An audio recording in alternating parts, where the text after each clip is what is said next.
FM 105.7 and AM 1340. WKGN Knoxville and W289CU Knoxville.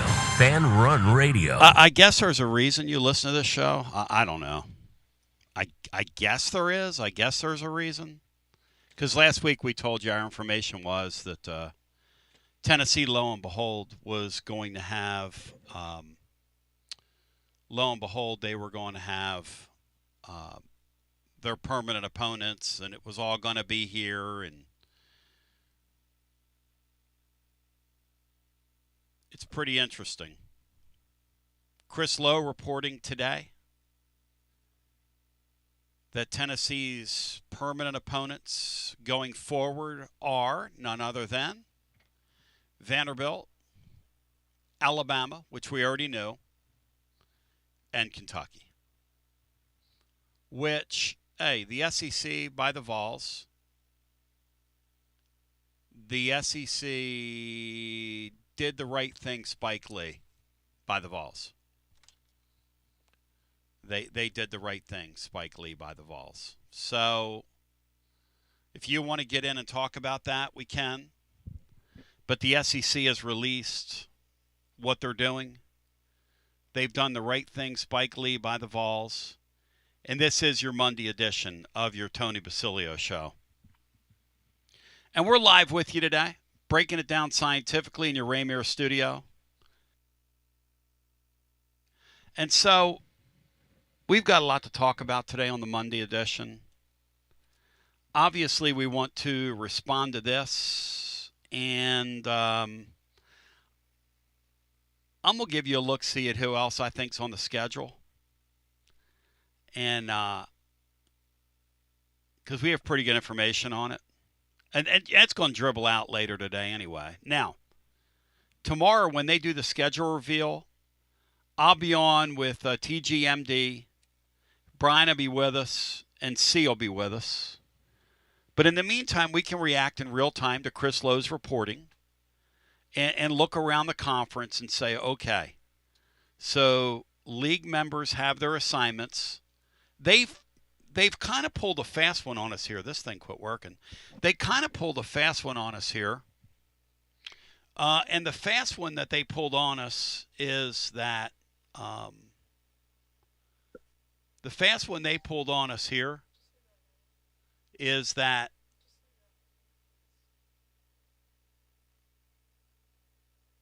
they're saying that they're going to reevaluate these every 4 years. Which, Bino, Jeff Henderson, I bring you in. That wasn't part of the deal, was it? That they're going to reevaluate this thing every 4 years. Were you aware of that? Because Alyssa Lang was saying that on the SEC network the other day, but she's the first person I've ever heard say that. Hey, sweetie, help me with that. It re-updated that. It's not working properly. Yeah, Tony, it's only recently that I heard that they were going to reevaluate these. I don't think that's a bad idea. In case, programs go up and down, and in case someone kind of loaded down with a schedule that's with three permanent opponents that are kind of an outlier from what everyone else is playing. I don't think that's a bad idea. I don't think we're going to see a great deal of change from what we see here, even if they do reevaluate them every 4 years, because it looks to me at a glance like they've done a good job of putting the biggest rival on everyone's schedule, or the two biggest rivals. Yeah, you say they've done a good job because we got Vanderbilt and Kentucky. But some of these people across the league are going to be urinated. I mean, it's easy for you to say. My view is slanted by what Tennessee got, but that's easy for you to say. I am happy with that because those are our three most traditional rivals, regardless of how Vandy and Kentucky have been down through the years. How about Oklahoma's three? Well, let's talk about Tennessee's three. Brian Hartman, did the SEC get it right with Vanderbilt, Kentucky, Tennessee? Yes or no, Bri? Did they get it right? Yeah, I think so. If you go back to when you just played a 6-game SEC schedule, Alabama, Vanderbilt, Kentucky were on the schedule every year. And the other two were Auburn and Ole Miss. So my hope is that at least every year they play either Florida or Georgia. And when they don't play one, they at least play the other, is what I'm hoping for now. But, yeah, I like what they did with the Vol schedule. One casualty is Alabama-LSU permanently rivalry. That will not be every year now. And that's usually a pretty big game. As Alabama's three are Tennessee, Auburn, and Mississippi State. Yep, which is what we speculated. We speculated. You know what? I got to give my boy C a lot of credit because he nailed this back in the summer, guys. When we did this thing, that guy is he is really something.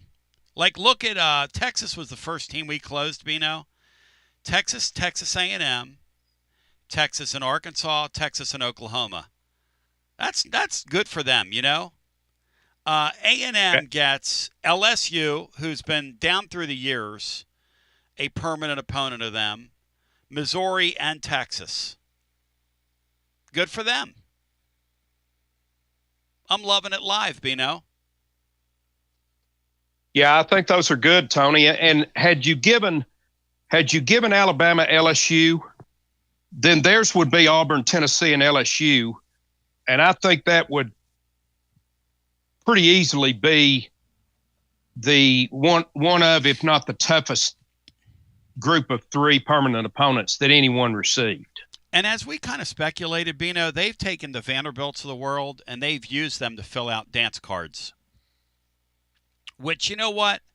If Vanderbilt's going to take their check from the league, that should be their role. They should fill out the dance card. Personally, I've got zero problem with that. That should be Vanderbilt's role. Vanderbilt's got Auburn, us, and Mississippi State. Yep. Who got screwed, guys? So who got screwed in this deal? No Vandy Kentucky game every year? They chose Tennessee and Kentucky over Vandy and Kentucky. Isn't that interesting? Pretty interesting. And what are we going to do without that Vandy Kentucky Classic, Bino, before we go to our TLD Logistics phone lines on this Monday? What are we going to do without that Classic? Probably use that time enjoying a good game somewhere. Interesting. Georgia, Bino, gets Auburn, Florida, South Carolina, which continues Georgia's run of hiding in plain sight. That's a very, very easy schedule for them. Auburn, Florida, and South Carolina is a very, very easy draw for a team playing they did at the top get of the sport. Auburn and Florida, which is probably harder than what Tennessee got. I don't know. And those first two are their biggest rivals. Yep. So, outside of Georgia Tech, of course. Those are historical rivals for Georgia. Kentucky gets Florida, Tennessee, and South Carolina. LSU gets Arkansas, Ole Miss, and A&M. That makes total sense. And LSU, like the Vols, they're a team where you could have made a case for 6 clubs playing them each year. Just a pretty rich tradition of playing a lot of different people and a lot of different people thinking that they're kind of rivals of them. Bino, how do you respond now that it looks like Florida and Georgia will be off the schedule next year? And I do have knowledge that so far I've got 7 of Tennessee's 9 opponents right now, I think. And remember, last week we told you, I walked down that ledge and I told you that Kentucky was on that schedule. I said our information was, and I said I'm not reporting it. But I believe, and I'm going to tell you what I believe here about this other schedule, this schedule you're going to see tomorrow night. Now, Bino, Tony, yeah. I'm so old that I come from a starting point where we only played Florida and Georgia twice every 8 years. Yep. Or so. So I'm not stunned by that. I'm kind of like Brian. I'd like to I'd like to play at least one of those two each year. Now that I've become accustomed to the modern schedule. So we've got a lot to get into today. Very little time to get there. Laura and I are setting some stuff up in our studio because, I mean, look, this time of the year, it's all about you and your wife, trying to work together and things malfunctioning in your studio and you fighting before you start today, which is why I sounded so distracted today. And it was really not her. It was really me because I'm getting ready to put my fist through something because nothing frustrates you like this electronic stuff when it malfunctions. Because I don't know shot from Shinola about it. And, it just kind of goes right through you. So, and my man Ryan Brown at Fan Run will tell you all about it. I mean, you just want to take your head and jam it, till you draw blood. You want to gig yourself the hard way when you go through this. You and Laura get to put up the Christmas tree every day, Tony. There you go, Bino. It's a great way of putting it. And the damn star won't light up after everything else. That damn star up there at the very top, which means you got to climb up there. And it's like 12 feet high. All right, so do you guys want to go through who I think the future opponents are or for next year, or do you want to take some calls? Let's do this. Let's take some calls. 865-200-540. I'll tell you what we'll do. Let's get a brief timeout. I want your response to the news that Chris Lowe has broken, that it's Alabama, Vanderbilt, and Kentucky. And by the way, great job. I don't know if Danny White had anything to do with this or not, but great job, Danny White, for lobbying the league at the league level over this deal. Great job, Danny White, because we're just going to assume that when word broke out back in the summer that they weren't going to put Tennessee and Kentucky together, that Danny White and Mitch Barnhart both lobbied the league and did the right thing. But Tennessee's 3 permanent opponents are known. Or are they semi-permanent opponents, guys? How are we calling this? What are y'all calling it? Well, for the foreseeable future, that's our 3 opponents. By the way, Bino, what was the level of screw job that we saw the other day from in the Oklahoma game? Do we ever get a home whistle like that, Bino, under Josh Heupel? Ever? We Ever. We certainly don't seem to, Tony. And he's a hoopty coach. This guy at Oklahoma, you think they would trade their coach for ours? Like tomorrow? Well, he's a hoopty. They took away an obvious touchdown that year against Ole Miss. And then they gave Auburn a phantom touchdown, or not Auburn, but Oklahoma a phantom touchdown the other day. Brian, they had an interference in the end zone they didn't call. That fumble, when the fumble happened on the field and Auburn returned it for a touchdown, was horrendous. And in a game like that, when you make those breaks and you get those breaks and you score with your defense, you got to count them. Because that Oklahoma defense, let me tell you something. They are nasty. They are for real, and they mean business. 14 pressures, 10 sacks against a pretty good Southeastern Conference football team. And I mean, those two teams were hitting each other. Florida and Miami were hitting each other the other night. That Florida-Miami rivalry is a lot of fun. Wasn't fun for Florida much. Well, I absolutely can't wait for Florida State Miami this year. Oh, that's in 2 weeks. Hey, the ACC's got some very good teams at the top of it, and I got news for you. That Clemson bunch, Bino, they have flat quit. They quit playing. Speaking of, the ACC has fined Syracuse $25,000 for feigning injuries versus Clemson. How about that? Let's pick on the little guys that don't have any money. Isn't that amazing what we do? They could have fined them against Tennessee because they did the same thing against the Vols. Yeah, they're very bad at faking. Meanwhile, Bino, we do the lay-down lineman. And it's the same kid, and it's the same injury. And Taylor Zazor the other day on television said, Tennessee can ill afford to lose any more linemen. You're right, Taylor, but unfortunately, what you were witnessing was professional wrestling. We'll come back. I want your thoughts. Tennessee's permanent opponents are known. Who else is on that schedule next year? I'm going to share it with you when we continue on the other side after this. Are you searching for a great local coffee? I'm Billy with Grade A Grounds. You can buy our freshly roasted coffee online and support a good cause with every sip. Great coffee, greater causes. Visit our website today, gradeagrounds.com. You got to dream about buying some land and building on that land. Well, Waterside Contracting is your ticket. 25 years of making dreams come true, Michael Scott. For hundreds in our area, custom homes or remodels, Waterside Contracting will build on your lot. They do incredible work all over the area. Structural integrity, quality without compromise. It's a way of life with Waterside Contracting. Check out the wonderful work Waterside does. WatersideContractingLLC.com. When it's time for your dreams to come true. Quality without compromising. Waterside Contracting.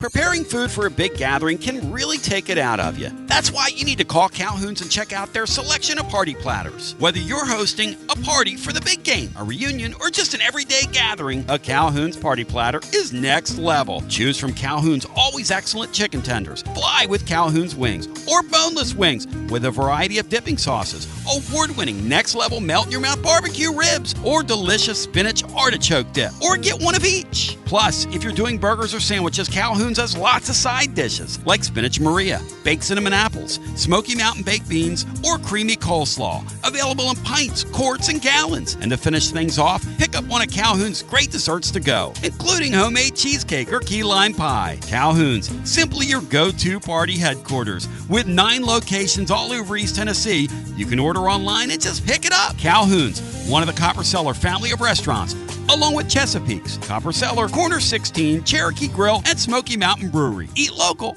eat good. When it's time for your next move, you want to get your precious belongings from point A to point B with your peace of mind intact. That's why you need to call my friends at Gouffon Moving and Storage, East Tennessee's moving legend. Gouffon Moving and Storage has been helping East Tennesseans move since 1887. That's 138 years, 5 generations. That's even longer than the Dooley, Jones, and Pruitt era combined. Gouffon Moving and Storage are pro movers, serving Knoxville, surrounding areas, and interstate moves too, both residential and commercial. And we'll provide you with personalized service that other corporate movers simply cannot. We know how to move all types of items. We pay careful attention to our clients' valuables. Your satisfaction as a customer is our absolute priority. As the oldest continually owned and operated family moving business in the United States, when it's time for your next move, it's Gouffon Moving and Storage. And storage, it's secure and vaulted. Our newest offering of commercial storage logistics, we offer receiving, storage, and delivery services for all your business logistic needs. See more at Gouffon.com. That's Gouffon.com. Or check out the link at tclub.team. When it's time for your next move, East Tennessee's moving legend, Gouffon Moving and Storage. Why limit great savings to just one weekend? This year, our Labor Day special lasts all month long. It's the September Smart Comfort event from Pipe Wrench Plumbing, Heating, and Cooling. This month only, enjoy valuable home comfort upgrades at no extra cost when you install a new HVAC system or water heater to prepare your home for the colder months ahead. This September, you can get a free furnace upgrade with qualifying HVAC system installation or free sediment filter with water heater installation. Pipe Wrench is your partner for energy-efficient and cost-effective upgrades that keep your family comfortable and safe year-round. We make it easy with free on-site estimates for replacements and free second opinions on repairs. And if budgets are tight, we offer flexible payment plans including 0% financing with credit approval. No rush, no stress, just smart seasonal savings for HVAC or water heater installations until the end of September. Call Pipe Wrench at 865-264-8090 or book online at pipewrench.com to schedule your appointment today. And as always, same-day service guaranteed or the visit is free. Life never stops moving. And between the 30-minute commutes, daycare pickups, weekly soccer practice, Tuesday night yoga, X number of coffee runs, and that weekend trip to Grandma's, you're racking up the miles. What you need is a tire that can keep up. A tire designed for doers. A tire that's going to last. like the exceptionally long-lasting Michelin Defender tire. With an 80,000-mile warranty and the safety and comfort you expect, you can forget all about the miles ahead and focus on getting to your destination or conquering your to-do list. Fleet Tire, I-275 exit 1B at East Woodland Avenue in Knoxville. That's Fleet Tire, I-275 exit 1B at East Woodland Avenue in Knoxville. Fleet Tire.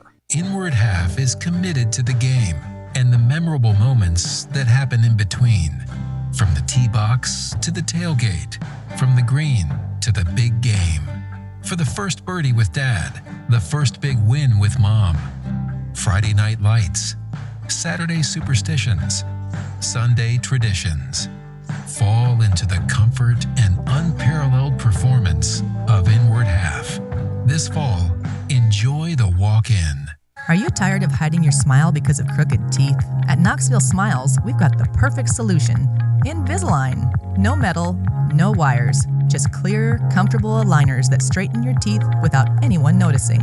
Eat what you want, smile with confidence, and see results in as little as 6 months. Call us today for more information about Invisalign, 865-539-1776. Or just visit us online at knoxvillesmiles.com. Smile brighter with Knoxville Smiles. Out-of-town law firms have been swarming into East Tennessee lately. From Memphis, Chattanooga, and Birmingham, they've stormed into the area. Wouldn't you rather do business with a local firm? You know, a true neighbor. Marcos Garza and the pros at the Garza Law Firm are just that. There are neighbors and friends that support local causes year-round. The Garza Law Firm works to serve you professionally on criminal matters, injuries and accident matters, and Social Security and disability filings. The Garza Law Firm is here for you at garzalaw.com. The Garza Law Firm. Let us help. It's always magnificent. Mondays on the Basilio Show, presented by our friends at Fleet Tire. I-275 exit 1B at East Woodland Avenue in Knoxville. Fleet Tire, I-275 exit 1B at East Woodland Avenue in Knoxville. And now, back to B. You want some good news? You want some good news? I'm going to give you some good news. If this is 2026, we are already through the nonsense. Isn't that good news, Beanstar? It's a big difference playing 4 of those games versus 3 of those games. Big. We don't know that yet, but it is a major difference. It's going to make the sport so much better. I've got a question. The Amachi tailgate will have to be earlier than it normally is if there's no game like that in September or December. November, right? I'll bet we'll have to quit doing the Keith Hatfield Memorial Amachi tailgate for the kids because I bet people won't part with their tickets now, Bino. Maybe that'll become a relic. No, I think that'll live on, Tony.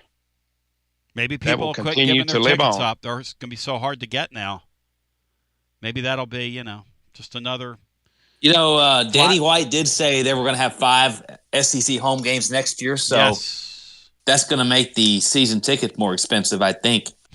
Now he's going to give people a break. So the Vols go next year, and it would make sense they would do the 5 next year because, well, when I tell you some of the teams that are on the schedule, it makes sense.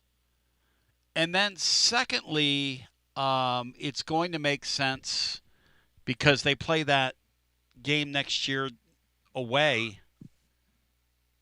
I think years where you play the Power 4 game in your building, you get 4. I think each year they're gonna try to honor that. So if you think about it, Tennessee's intersectional game next year is away, and so that will give them 7 home dates. 7 home dates is probably going to be the goal, right, guys, going forward? Yes, Tony. I heard Dr. Danny on the pregame show on Saturday, and that's exactly what he said. Yeah. He said that they are going to do their very best to arrange their schedule when in the years that they only have 4 SEC home games, they'll play their Power 4 non-conference game at home. For all in the year teams, when they have right? 5, they'll play it on the road. And he kind of poo-pooed that they were going to play any more neutral site games. Good. Hey, if that's another byproduct that comes out of this thing, amen.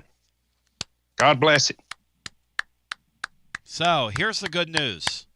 You would already have the nonsense portion of the schedule over if this is next year. That immediately makes your sport a lot better. It is time to get into conference play. And really, it's time to stay in conference play. Get into and stay in conference play. Now, the way the schedule is going to be designed going forward is Tennessee's kind of caught a break here with the rotator. But Matt Dixon astutely pointed out when I shared with him off the air what this thing was, and then I shared with him who the rest of the schedule is. He said, Tony, it really doesn't matter who your rotator is, because what they're going to do in this league now is, he said, to use one of your terms, there's nowhere to run, nowhere to hide in this deal. It's a great way of looking at it. Everybody's going to play a pretty hard schedule from here. It's hard in a 16-team SEC where how many bad teams are there, guys, in this league annually? Bad teams. Okay, Bino, how many bad teams are there in the league this year? Bad teams. I don't consider Florida a bad team, though they're 1-3 right now. I mean, they've given up, 4 offensive touchdowns in a month against real competition? Do you consider them a bad team, Bri, Florida? Because I do not. Their defense ain't bad. No. Well, I don't know that we'll be able to say that until maybe a month from now. That's a good point. I think the bad teams are going to sink and the cream usually rises. Point though is that'll separate itself. There are very few crip teams in the league right now. Mississippi State was supposed to be bad. Bino, do they look bad to you? No, they don't look bad, Tony. That's what I was going to say. When you got both Mississippi State and Vanderbilt on what appears to be a really good uptick, it's hard to find bad football teams in this league. Kentucky might be the bad team.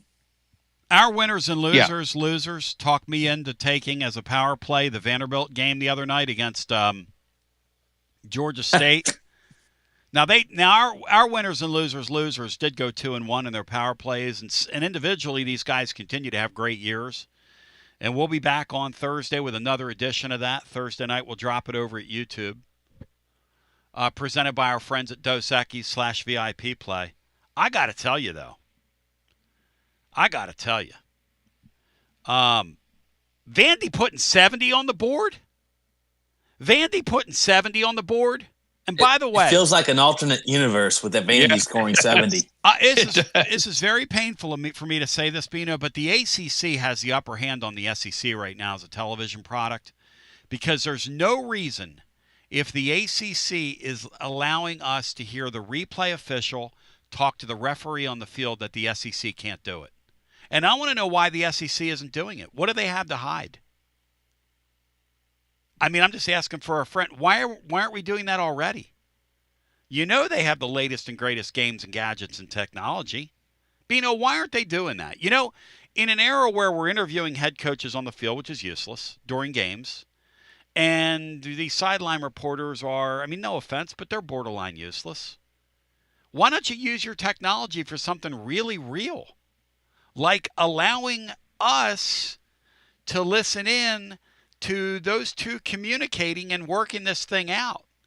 Let's take the mystery out of it and open it up and be accountable for the calls you make. At least if they're going to blow the call, we see them blowing the call in real time. Can I get an amen from the gallery? Yeah, amen, Tony. I would love to see the SEC do that. But I'll be perfectly honest, that's probably the only reason I would tune in many ACC football games. 865-200-5402. It's very good. It's very neat. Because that referee is going, okay, now what's the down and distance? Okay, what's the time on the clock?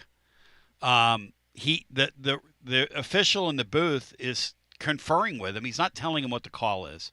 He's saying, look, this is what it looks like to me. Do you see that? And the referee, they kind of work it out, and then you know what you don't feel like you're watching? You don't feel like you're watching 4 minutes of Bill Lemonier coming in and speculating on something that ends up not happening, and then him telling you after it doesn't happen that it was a good call. I mean, it's embarrassing. This Bill Lemonier guy comes in and goes, well, this is what they're going to do. And then they'll do the opposite. And he'll go, they got it right. They got it right. All right, so let's get to the schedules. And then we'll go to the phones. Tennessee's 3 permanents are, Brian, as reported by the great Chris Lowe. Alabama, Vanderbilt, Kentucky. All right. Alabama. Chris still out there doing work, isn't he? Oh, Chris is the best. And then we'll go through the rest of the league. I want you to respond at 865-200-5402. Tennessee next year on the schedule, I believe.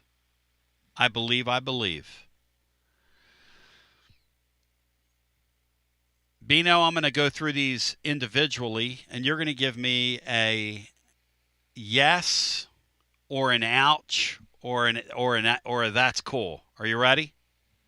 Yes. Because the last couple of years have been pretty light schedule-wise by the SEC. We knew we were going to have to pay, if I can quote Maria C., the piper. So it might be time to pay the piper for next year. First on the mic, Bino, the Vols, I believe, just like I believed the Vanderbilt deal, I got to say I believe are going to play the Texas Longhorns next year, Bino. That's I'll give that a cool. That's long overdue. Yep. That's not an ouch to me. That's a cool. I'll play Texas here. I'll play them there. I'll play them anywhere. I love that. I am for that, not against that.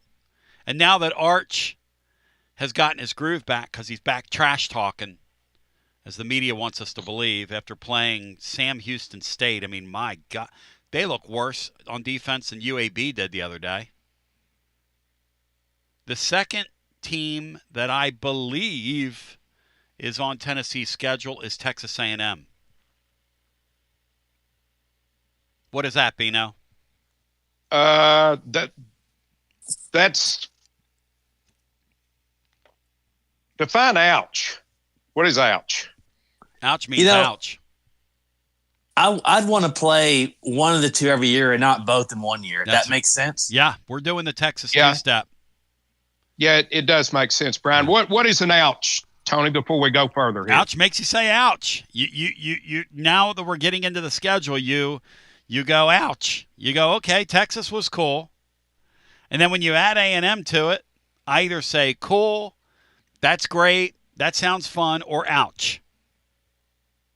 That's okay with me, but I agree with Brian. I'd rather split those teams up. All right. The next team that I believe, because I'm not going to give them all away, the next team I believe is on the schedule, I believe it's Auburn. Bino? That's cool to me, Tony. That was always one of my favorite rivalries that we don't see often enough, in my opinion. Totally agree with that.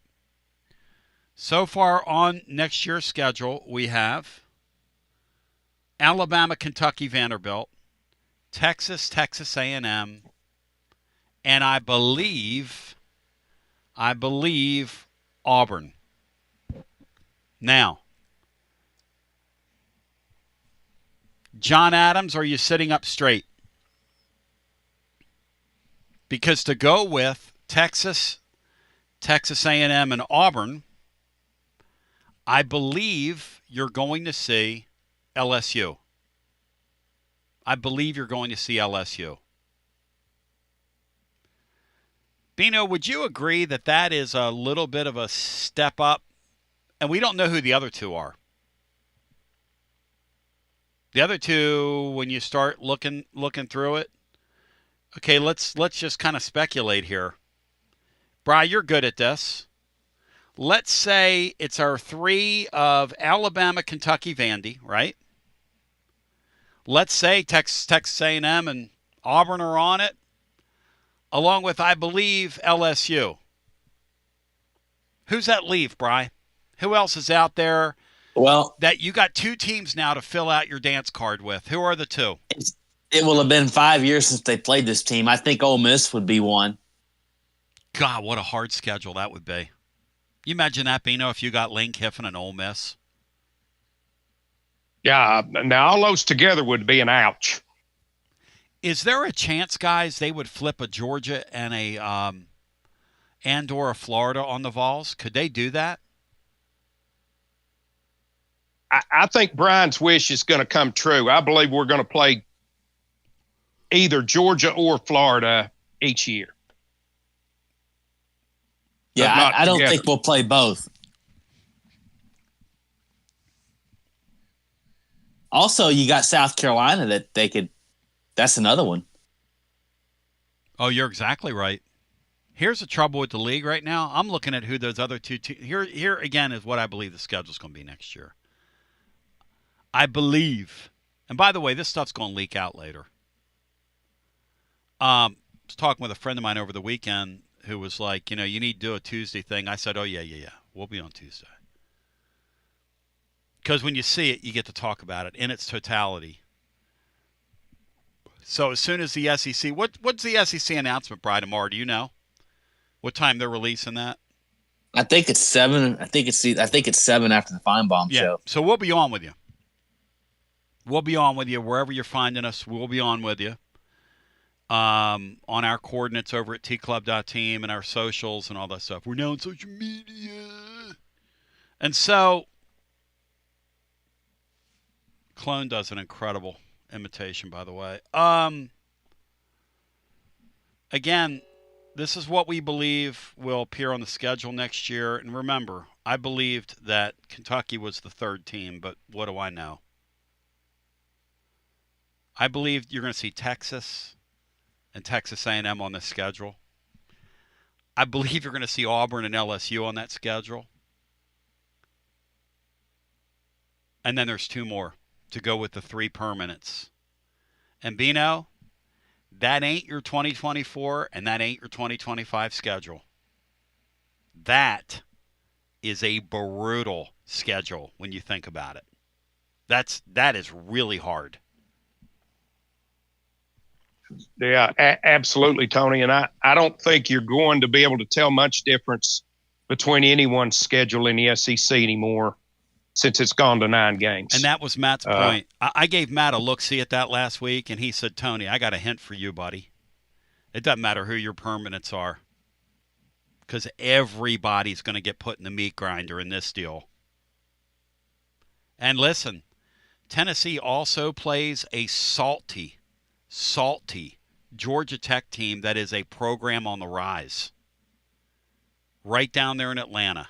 And if I had my way, they'd play them in Grant Field, but they're going to stick that game in that dome. I know what they're going to do. They're going to make a play for the money. But if I have my way, we'd go down there and play them in that friendly, beautiful Bobby Dodd Stadium. Beanstar, have you ever seen a game in there? I have not, Tony. My Freddie went to a number of games there back in the day and enjoyed them when he was there. Is that Georgia Tech's choice? Yes, that'll be Georgia Tech's choice. Yep. Okay. Yep. 865-200. They're obviously making more money by putting it in Atlanta or the Mercedes-Benz Stadium. They're doing that. They could probably, with our crazies, they could probably tie that thing to a season ticket package and use that as a way to sell out their season tickets. But I'm not giving anybody any secret hints on how to do things, but that will not be a walkover game next year. So quite a season to introduce a new quarterback into. Again, this is what we believe. And then I want to get your thoughts on the permanent opponents. Who got the easiest draw from the permanent opponents? And Alyssa Lang said the other day on the SEC Network, and people are repeating this now, that the permanent opponents are a 4-year thing. I guess that makes sense. I guess in today's environment, you don't want to say anything is really quote unquote permanent, because none of this is permanent. So why not just say, hey, every 4 years we're going to revisit it? And you could say, well, in 4 years we revisited it, and this is what we have. In 4 years we revisited it, and this is what we have.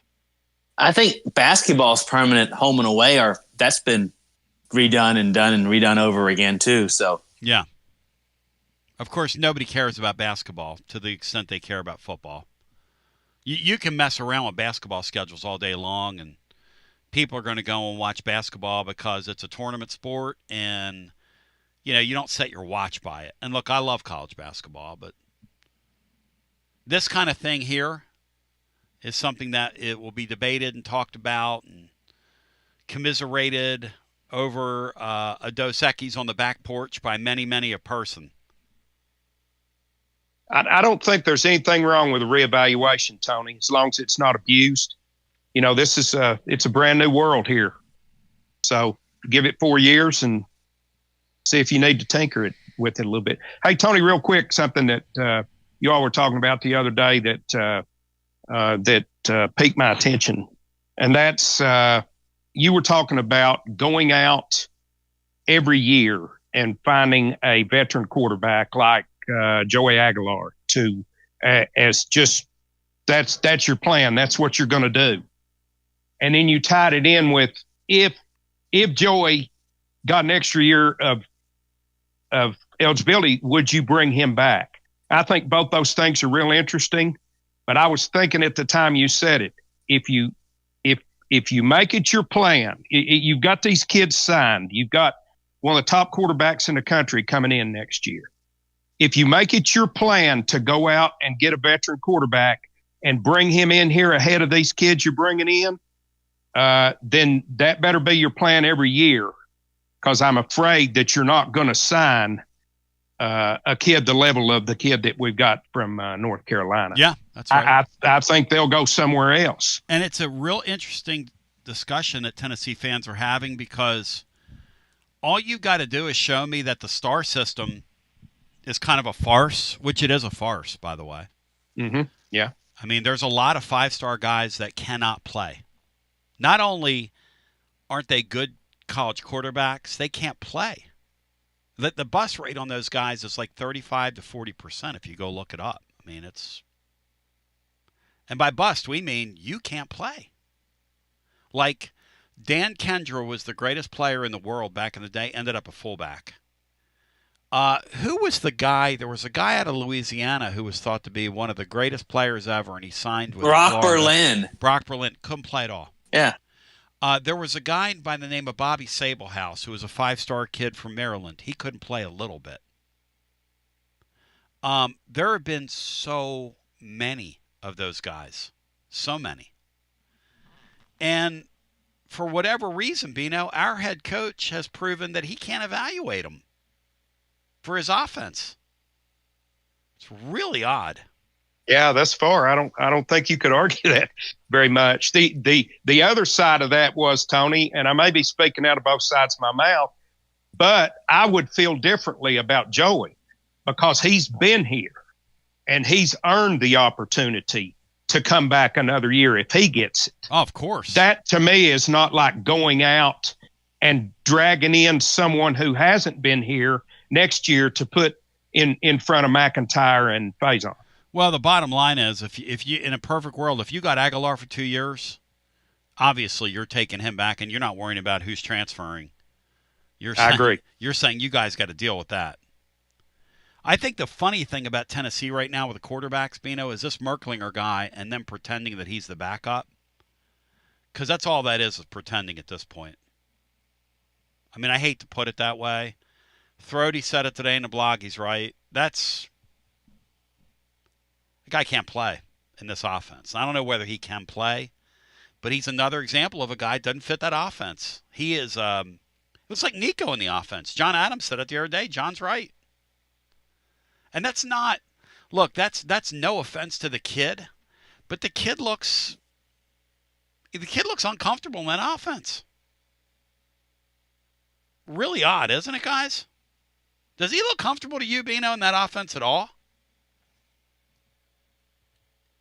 No, not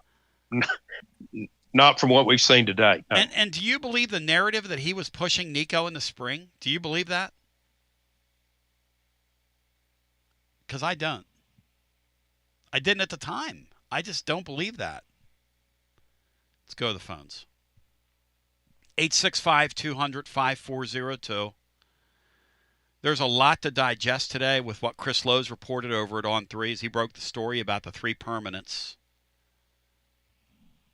We're saying we believe you're going to see Texas and Texas A&M on that schedule next year. We believe you're going to see Auburn, and I also believe LSU's on that schedule next year. Now, I don't know who else is on it. But if you throw those 7 out there with Georgia Tech, you got one hell of a schedule next year. I mean, you talk about something getting real. Ladies and germs, that is getting real. Let's go back to our phones. Hello and welcome in. You're on the air. Hey, guys. How's it going? Hey, good to talk to you. Thanks, brother. This is exciting. And you guys have crushed it with the fact that everybody in this 16-team conference is about to play at least like 7 tough conference games. And we're in all of our – I mean, here's the thing. We have Vandy, Kentucky, and Bama as our 3. The other 6, the only way we can get an easy game of the other 6 is like if it's Mississippi State or Arkansas, and it's not like those teams are bad this year. I know Arkansas lost the other day, but Taylor Green is a problem for anybody they play if they don't fumble the football several times. So there's going to be years where all 6 of your rotators are elite football teams, or, very, very good football teams. So nobody's getting off easy on this. There's just nowhere to hide. You don't get Indiana's schedule where you play 9 games against nobody, and then you play Oregon, Penn State, and Illinois. That's just not possible in this SEC. No question. No, I agree. No question. The 4-year rotator thing, or the 4 years we're going to reevaluate, I think that's more because we're not going to have 16 teams in 4 years from now. There's zero chance we get through that. There's zero chance that they're reevaluating in 4 years. Are we going to change the 3 common opponents every year? That we're not expanding by then. That's my belief. That's a pretty interesting thought there.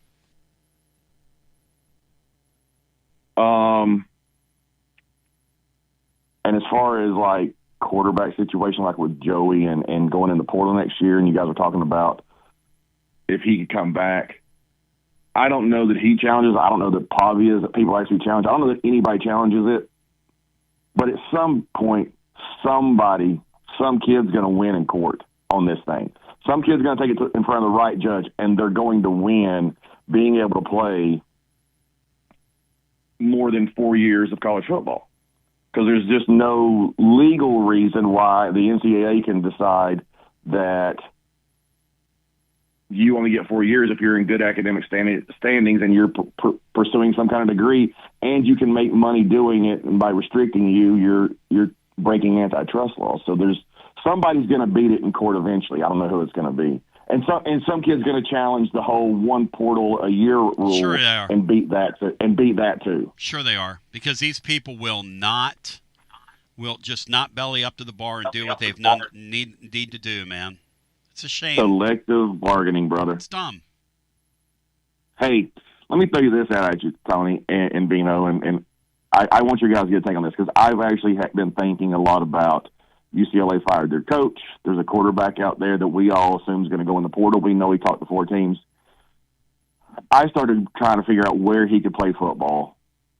And there's one school that actually I think his skill set with what we've seen him do, especially the way he played at Ohio State when Heupel just said, go run the football, we can't do anything else against this Ohio State team. Our best bet is for you just to run the football and try to get some tough yards and stick your nose in there. And he actually ran it better than he had all year that night. He throws it not accurate downfield, but he does throw like curls and things like that accurately. It looks really similar to like the same skill set as Haynes King. If I was his people, I would try to go play for that guy at Georgia Tech that's just going to run the quarterback 20 times a ball game and throw like 8 passes and run a lot of misdirections, and him go play at Georgia Tech. I think it's a fit. And how funny would that be if we got to play them first game next year if he was there? Wow, that's very interesting, man. Now they do have a very good young quarterback that they like a lot, whose father happens to be a Tennessee graduate, who might be the starter next year. And thank you for the call, Rusty. But that's certainly worth a school of thought. I was talking to somebody around the league who was telling me that the word he's hearing is that Nico does not have a Power 4 grade on him right now. Because what they do, every staff has to sit down and grade these players. Because that portal, like for instance, the kid at NC State right now and the kid at Cal are the 2 creme de la creme transfers at quarterback next year. You can just go ahead and book that. Those are the 2 guys. You think they're going to command the kid at Cal money. After the other night? The kid at Cal and the kid at NC State are the 2 guys that have the highest grade. So the and I was kind of poking around on Nico because why not? All politics are local, and I was told that Nico does not have right now a Power 4 grade on him, which you have to give Big Nick a lot of credit, because that is like taking somebody and just destroying them, their value, Bino. I gotta say that's job well done.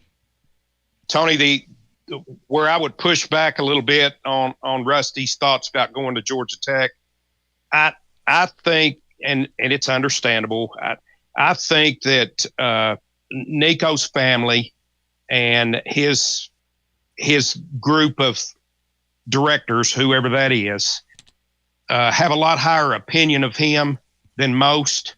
I think they think that he's an NFL property, and I don't think they're going to send him anywhere where they would ask him to run the football like Haynes King does. It's pretty interesting. The portal opens up the world, though, where you kind of can look at different things and say, okay, well, how you going to play? Yes. It's kind of it's really turned it into a conversation sport. I think he's going to move again. I don't think there's any question about that. And Tony, I understand the right to make a living, but the more this thing goes to court and the older college football gets, I'm afraid the less I'm gonna like it. Unless they just say, hey, you know what? We're just going to make these guys employees. We're going to lock them down. And then it becomes like old school college football. And you won't even know the difference. But for some reason, and there is a reason why they won't do that. They don't want to share the booty with the kids. Speaking of the booty, the new athletic director at Georgia Tech is a guy that comes from Tennessee. And you know what? He's pulling a little stunt that Danny White would be very proud of with the Tennessee game already. Because why not strike while the iron's hot? I'll tell you about it as we continue. 865-200-5402. We also shared who we think is going to be on that schedule tomorrow evening when it's revealed, and we'll be on live responding to it. And I will remind you that we thought Kentucky was going to be on that permanent rotating deal along with Alabama and Vanderbilt. And kudos to Chris Lowe for breaking the stories. We continue with more after this. Whether it's baseball, football, softball, church groups, or schools, if you're raising money, do it with locally roasted Grade A Grounds coffee. I'm Billy Miller, a Vol alum and Knoxville native. You keep 40% of sales, and we donate 5% back to our East Tennessee community. Get started today by visiting our website at gradeagrounds.com. Score a TD every time with T3 Vodka. T3 is Tennessee's premium vodka, handcrafted with passion, precision, and a whole lot of pride. T3 Vodka is taking the Volunteer State by storm. T3 Vodka, handcrafted in the majesty of the foothills of the Great Smoky Mountains, where quality isn't just a promise, it's a way of life. Filtered 10 times and 80 proof, T3 Vodka delivers a smoothness that's unmatched. This dedication to excellence has already earned T3 Vodka prestigious accolades. T3 is a 5-time gold medal winning vodka and the 2025 SIPS Consumer Choice Award medal winner. Whether you're sipping it neat or on the rocks or mixing up your favorite cocktail, T3 Vodka is your choice for a premium, award-winning experience. Score a T3 TD and ask for T3 Vodka by name at restaurants and wine and liquor stores today. Drink it neat, drink it right. Drink T3 Vodka and score a touchdown every time. T3, Tennessee's premium vodka. Distributed by Athens Distributing Company. Please drink responsibly. Basilio here. No one does it like Alumni Hall. I'm here to tell you, living Vol fan, only one place that's the best place to shop for Tennessee gear, and that's Alumni Hall. The best and largest selection of Tennessee apparel for the whole family. Top brands like Nike and Champion, Columbia, Peter Millar. Load up on hats, accessories, Yeti, all your tailgating necessities. Download the Alumni Hall app, click account, and it'll tell you how much Hall cash you've earned. You earn $10 in rewards for every $150 you spend. Alumni Hall, with physical locations in Murfreesboro, Bristol, and 3 locations in Knoxville, now open in Johnson City. Pop into Alumni Hall and get ready and tell them Tony B sent you. Hi, I'm Jim Simpson, owner of Simpson Meats. When's the last time you grilled a really good burger or steak? One your friends still talk about. Our goal at Simpson Meats is to make that happen every time you have a cookout. All of our cuts of meats, steaks, burgers, briskets, and pork are always fresh, flavorful, and sustainably sourced. We are family owned, so we know the importance of knowing how and where your food is raised. We have been putting quality first since 1888. Visit our butcher shop off Lovell Road or online at simpsonmeats.com. Okay, so we really need uniforms and equipment for this season. Can I trust you with that? Cool, I'll just order them online. What? Yeah, I'm gonna hop online and I'm gonna get them ordered. Hold up, that's not a good idea. We shouldn't just spend money on some random online retailer, okay? I mean, it seems pretty convenient. Trust me, it's a terrible idea. Let me simplify this for you.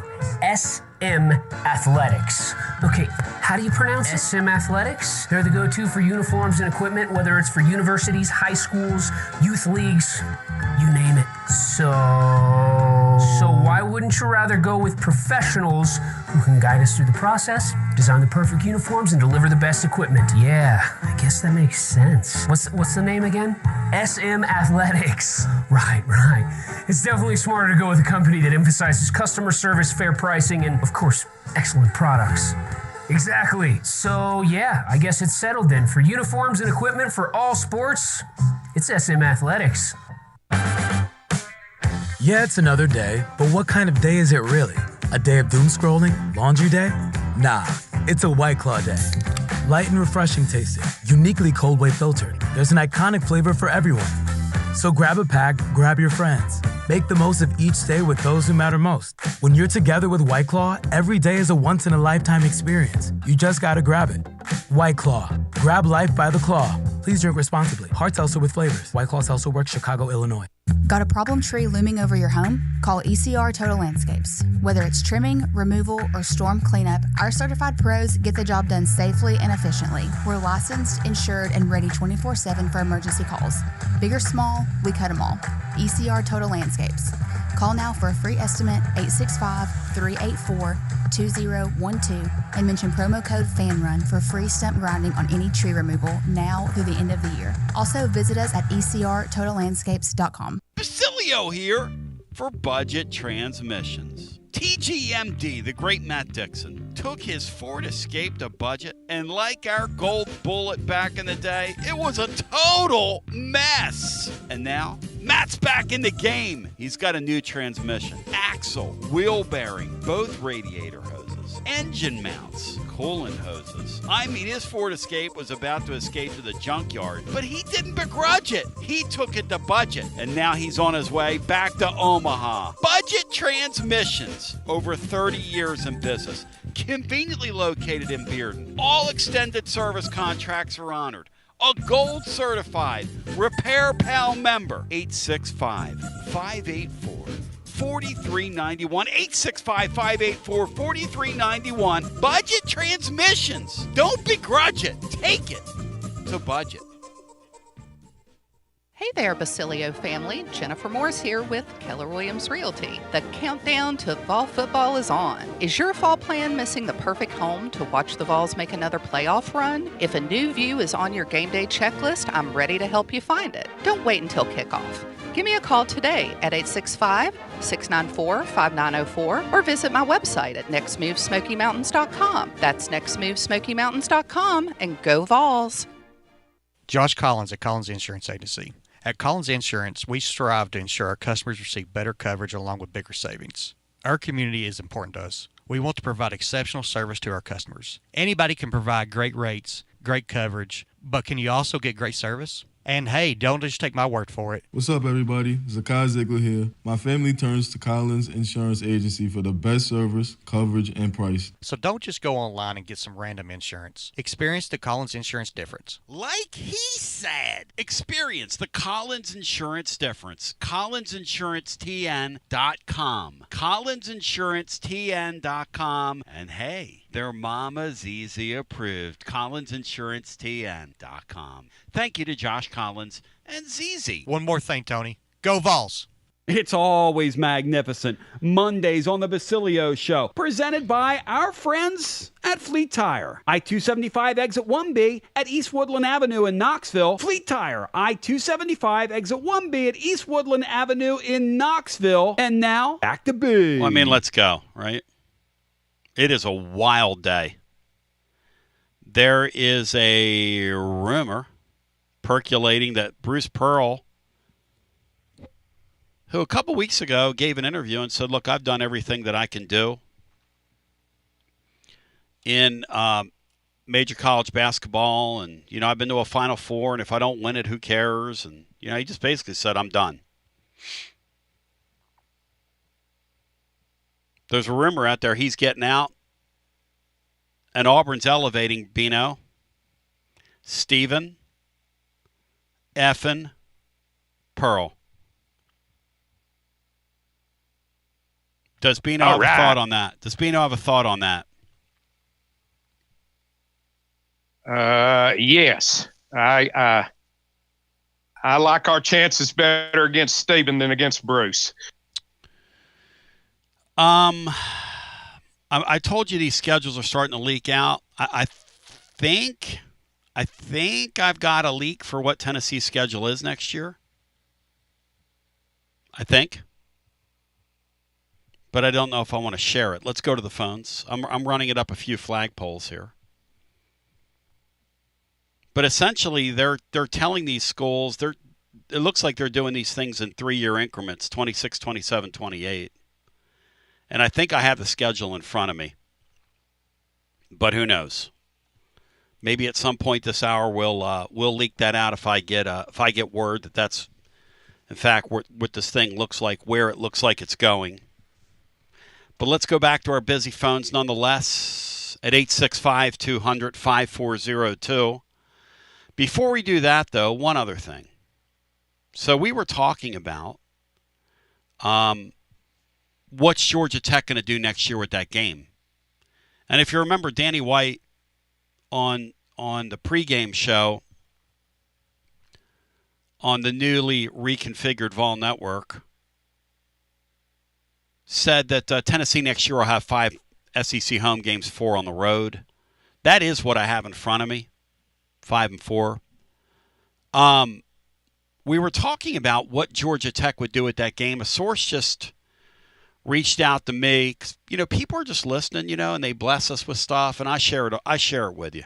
Share and share alike, you know. Ryan Alpert's their new AD down there, who is one of Danny White's freshly minted lieutenants. And Ryan Alpert from Georgia Tech, they have sent out a survey to Georgia Tech fans in true Danny White style, Bino. And he's asked the fans to vote on the following. Does this sound like a Danny White, vintage Danny White Beanstar? Vols play at Grant Field Bobby Dodd Stadium, and you will pay a higher ticket price to make up for the lost revenue for not playing at the Mercedes-Benz Stadium, or we play Tennessee at the Mercedes-Benz Stadium and keep the normal ticket prices for Tech home games.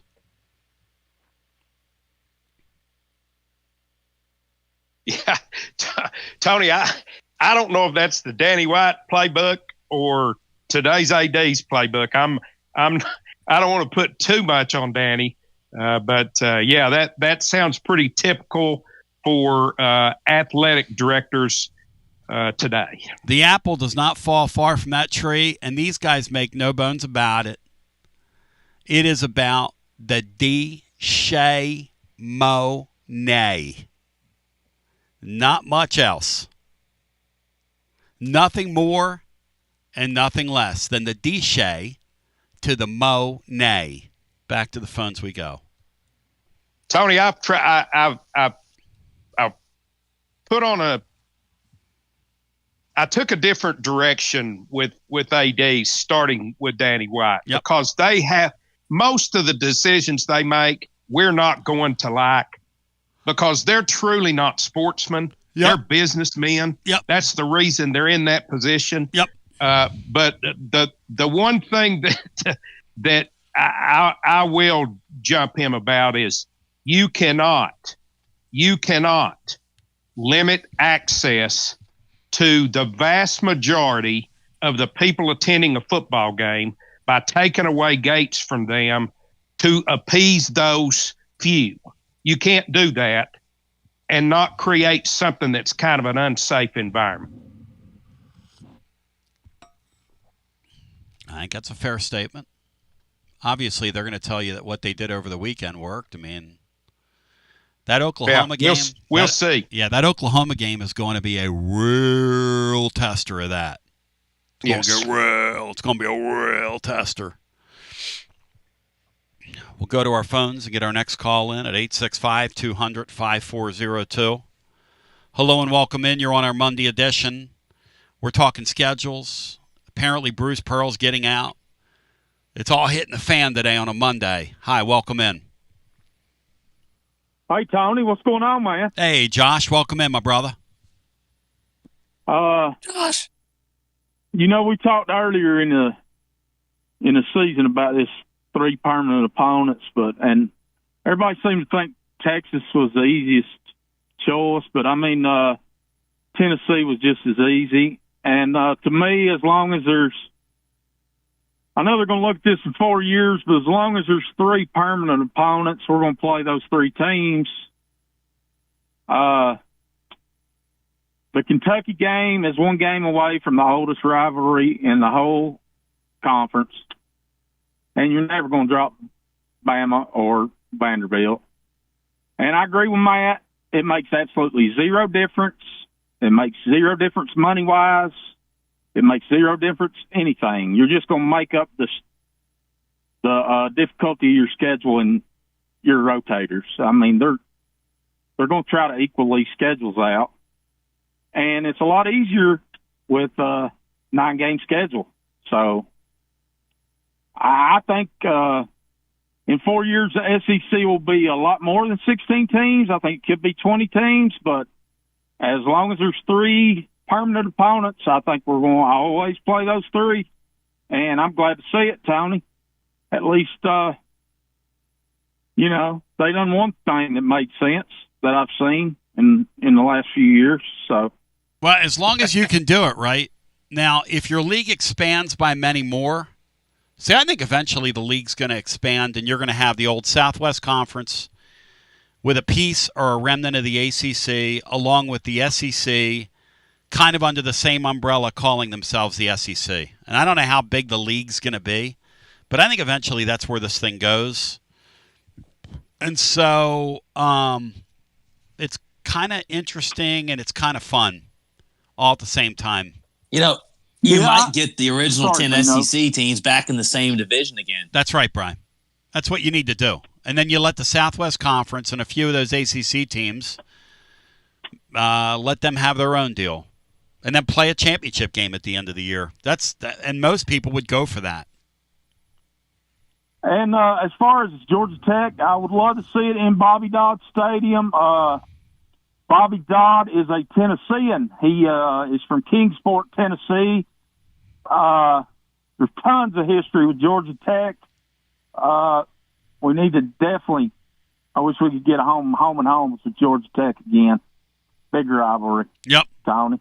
Yep. So, and I don't know. I had a hard time even calling today. That Georgia game in 40 years, Tony, that's probably the most devastating loss I can remember. I mean, it was brutal for me. Why? Why did it hit you that hard? I have no clue. It was there. And it was 8 years, and I do not view Georgia in the same light as Alabama. There's no reason to lose to Georgia 8 or 9 straight years. It just seemed like the whole season we had I feel like if we'd won that game, we had a trip to Atlanta, basically a playoff spot, and it just went wide right. And I'm not blaming that kid, but it was just one of them games where it really changed the whole outlook on the year. Oh. That was a season-defining win.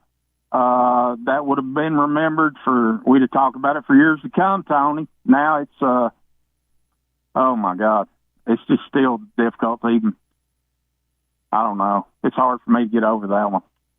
And it's put a damper on, at least till we play Alabama for me. So hopefully we keep this offense rolling and get some defensive pieces back because we desperately need them. But hopefully we can still accomplish some of those things. But we'll see. Hey, you guys hang in there.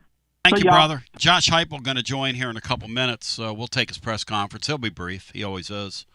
One thing I'll be curious to see is will they admit that Moy's coming back this week, which is believed. Will he say that into a microphone? They need to get some defensive players back. They're in a stretch here where they've scored 40 in a row for 4 consecutive games for the first time, we believe, ever. Could go to 5. If they can get it to 5 this week, it will go to 6 when they play that Arkansas bunch. Because that Arkansas bunch, you think our guys and the secondary at times take bad angles? You ought to see these guys. These guys are not going to do well in geometry class. They're just not. That is a rough watch, them on defense. By the way, the Ben McKee has popped the Pearl story that Pearl supposedly retires, Stephen being promoted later in the week. Stephen effing Pearl demands respect from you. Let's go back to the phones and get our next call in. Hello and welcome. You're on the air. How my friend's compatriots doing today? There he is. Tony, the radio broadcast is on now, but it's gone off a couple of times today. That's my life. Well, that's okay. But on this permanent opponent deal, about a month ago, I said the third opponent should be revisited every 4 years. Did Alyssa Lang misunderstand what I said? Huh. I didn't say every opponent. Interesting. Because I think, doesn't everybody pretty much have 2 that are pretty set in stone? It should be. Probably that's what they would do. I mean, if you stay at the league at this size, if that's how this thing goes, wow. That's probably what they'll do, right, Bino? Surely they're not going to shake it up and pull, like, Alabama and Vanderbilt off Tennessee's schedule just to do it, right? Surely they're not going to do that. I don't see that ever happening. I think W-Lynn, you're right. That's what this will be about. And I don't think we're going to see a whole lot of change. If they review it every 2 years, I don't think we're going to see a lot of things. Hey, Bri, thinking about Alabama without the Vols kind of takes your breath away, Bri. Yeah. Right? Doesn't it, W. Lynn? Well, yeah, it does. And takes my breath away. I don't think that'll happen. And I just took the 10 original teams, and I asked myself, what is their number one team they want to keep? And I think everybody got what they wanted. Did LSU get Ole Miss? Did LSU get Ole Miss? Let's look at that. I think that would have been their number one. Yes, they did. Okay. They got Arkansas, Ole Miss, and A&M. You know, to me, the other 6 are, I don't care about them as much as the original 10 should get a bigger vote in a way, I think, on at least their first one and probably their first 2. Yep. You know, the Ole Miss fans are sort of decrying the fact they got Oklahoma. They're like, well, we played them twice, and it's not exactly proximity done. Ole Miss is there to fill out a dance card, Bri. Sorry.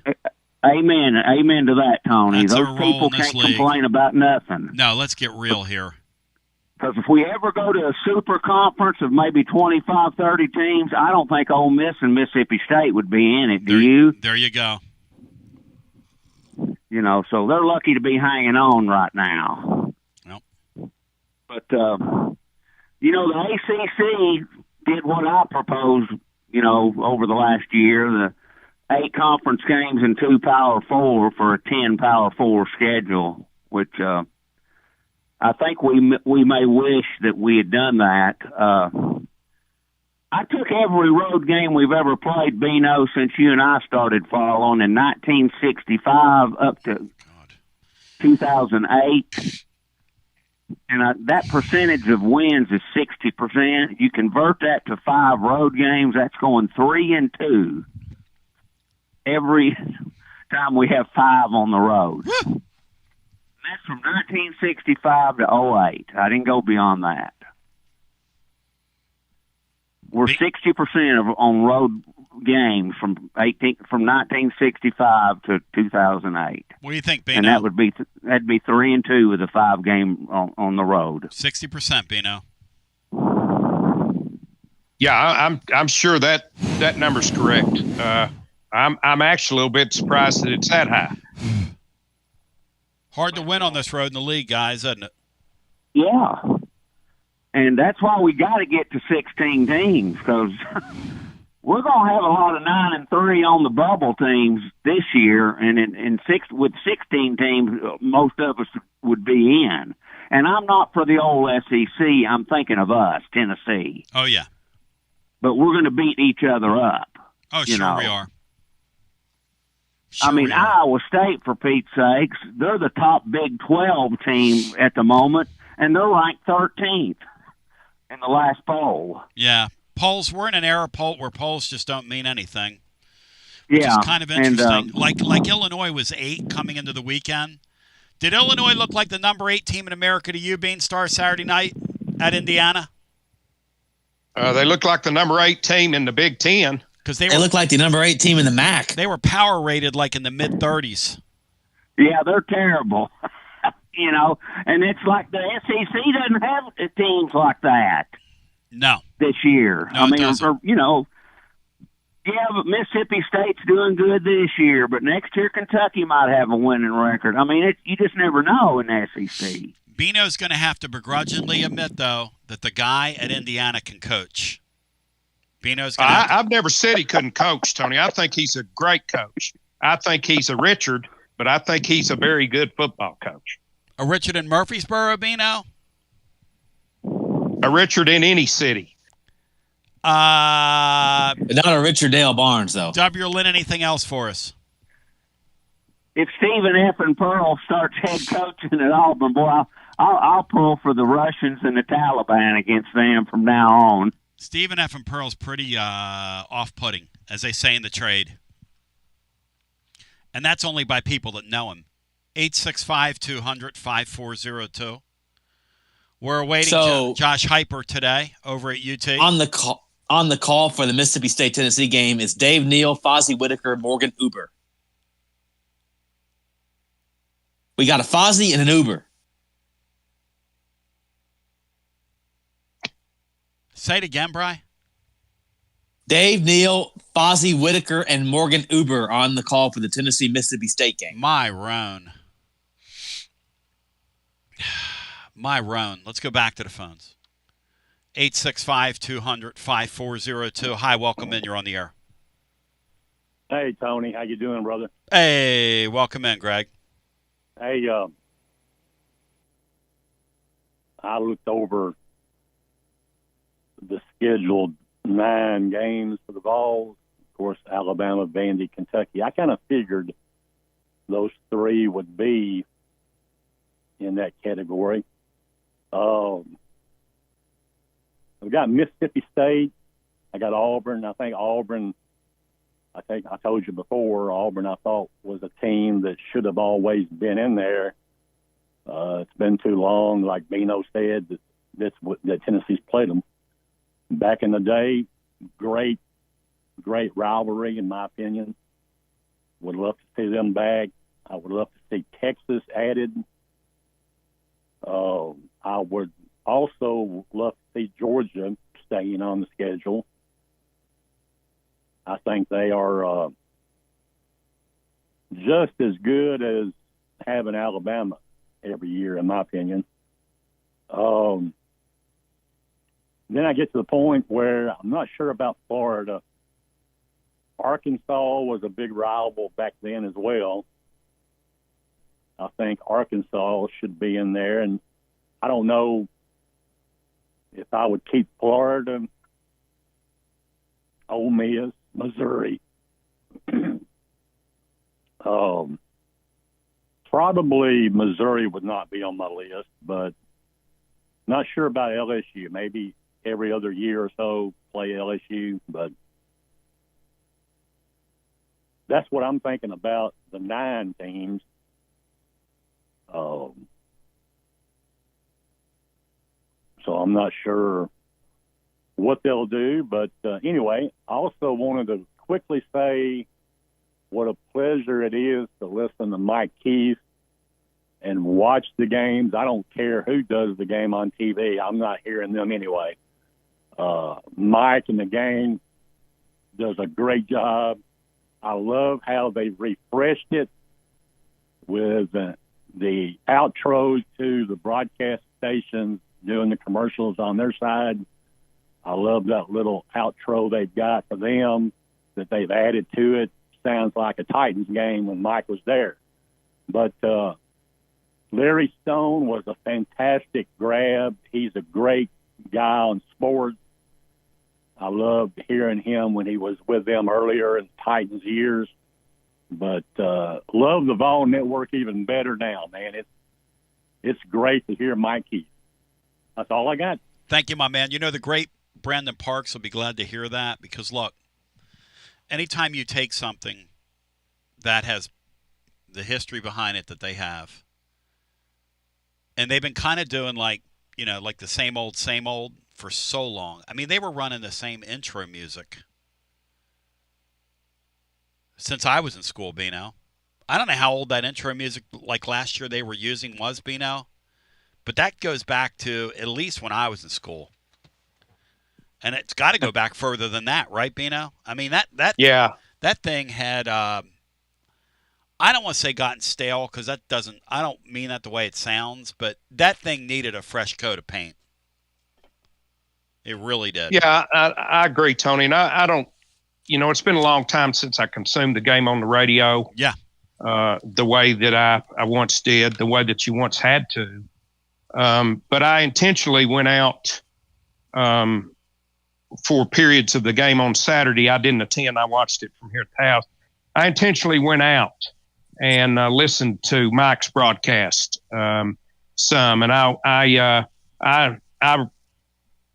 think he really appreciates that opportunity. That's right. And I think it comes through in the way that he delivers. I was real pleased with what I heard. Yeah. I guess. Good. Greg don't want to hear Fozzie Whitaker break it down. He's got a lot of joy. Mike does, almost like a childlike innocence kind of thing with the way he approaches it. And you can tell. This is a dream of his. He's getting an opportunity to live his dream. He's from here. He's one of us. He's North Knoxville guy, as he told us back in the summer when he was on with us. You know, he said they were going to do some things, take some chances, experiment with some things. And I think they understand, you know, some things are going to be embraced. Some people are going to blanch at any kind of change. And Greg, being a broadcaster himself, understands, you know, just the importance some of these little things can mean. A fresh voice doing this, a fresh voice doing that. New intros in, new intros out, different segues and different things that they're trying to do. And, you know, so fresh coat of paint is a good idea. That's why my friends at Walker's Painting, look, when it's time for a fresh coat of paint, well, here's Josh Heupel. He's giving us a fresh coat of paint. Ladies and germs. When you look back at last year's game and what Jeff had then and what they've been able to do this year to this point, where have they grown in the last year? Yeah, well, I think their entire roster, they're deeper than they were a year ago. Their young guys that they had a year ago have continued to develop. They're playing extremely well. They obviously added some bodies through the portal as well, and I think, you know, collectively their personnel's, you know, much further developed than it was a year ago. Understanding of their systems is much better, and you know, that's why they're playing the way that they are defensively. You know, one of the top in our league in a lot of different categories, offensively playing extremely efficient, but also creating a bunch of big plays in the pass game, and their special teams have done a really nice job. They're not ranked, but they are undefeated, a 4-0 record. Does that look tricky to you at all? And a 3-4 defense, that's new to you, so what do you? Yeah, we went against them a year ago, schematically, not entirely different. They've continued to add things to it. Their personnel is playing extremely well. There's nothing tricky about going down there and playing this football team. It's a really good football team. You can see that on the tape in all three phases of the game. You look at the quality of the wins that they've had, beating Arizona State. It's the next test. In this league, you better show up every Saturday ready to play. Through 4 games, where's your evaluation of your secondary? Where do you want to get better there? Yeah, I thought we took a step in our communication this past week, in particular with you know, the guys that played early in the football game. Had a couple of busts late, but overall, like our continued growth. But you know, the stress of this football game, formation variation, splits, and the tempo, we got to do a great job.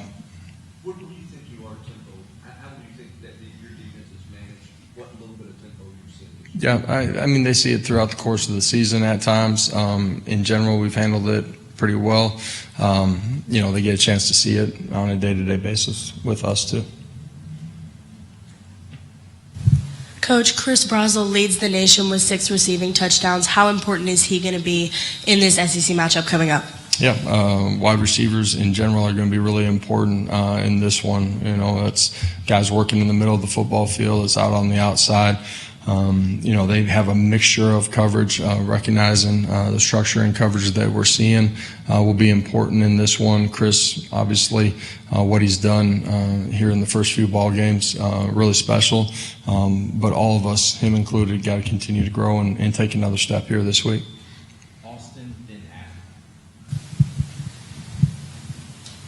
Jackson Moy, how close were we all seeing him return, and just, you know, you feel like he's trending in the right direction? I knew it would be you, right? Jackson's continued to get better. Wednesday will be the official first injury report of the week, and then you can stay tuned from there. Josh, you had an older team last year who had kind of done the tour of SEC road trips. A lot of young guys now that haven't done a lot of SEC road games. What's your advice to those young guys about how to prepare and how to handle winning on the road? Preparation's the key. That's true whether you're at home or on the road. Practicing well, continuing to dial into the details of the game plan and what you expect to see on the other side of the football, all the way up until kickoff. Really important. Road games, yeah, it's different because you're not playing in front of your fans, but you get between the white lines, it's 11 on 11, and being able to snap and clear, reset to the next play, and control the controllables. The ordinary, everyday things are what are really important on Saturdays in general, but certainly when you're on the road.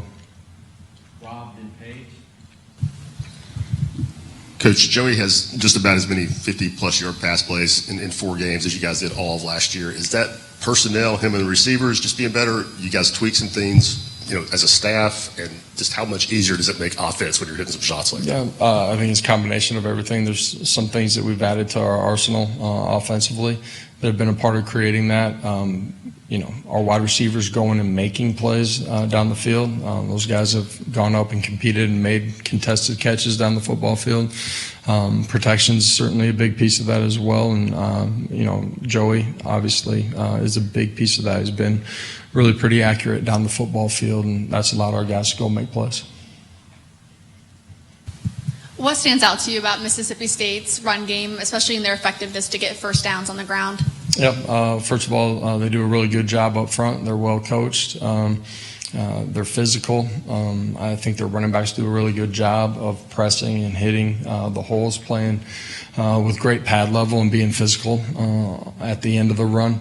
Their quarterback has the ability to be a part of the run game, and that changes the numbers, changes the angles. We got to do a great job of getting off the blocks and penetrating and making things bounce. Going back to that road environment, just looking at the offensive line specifically, a lot of new faces on the line, what we talk in terms of communication, and the environment is also unique sound-wise. Yeah, I think, the uniqueness of it sound-wise is what is a part of making this league really special, too. For us up front, absolutely, the communication starts with Sam, and then being able to get all 5, but your tight ends, everybody in sync as far as your targets, and then your double teams and all of that comes off of it, and that will be important in this one. Crowd noise, structure recognition, all of it. Can someone take a game like Saturday, a young player, and really elevate themselves up the line in terms of being able to help you? Can you look at someone coming out of a single game like that and go, hey, that guy may be closer to helping than maybe we even thought on the practice field? And secondly, where is Sidney Walton in his development? Sidney's done a great job, super mature, focused, a guy that spends a bunch of extra time getting himself prepared. You've seen him play really well on special teams. Saturday got more action in the secondary, did a really nice job.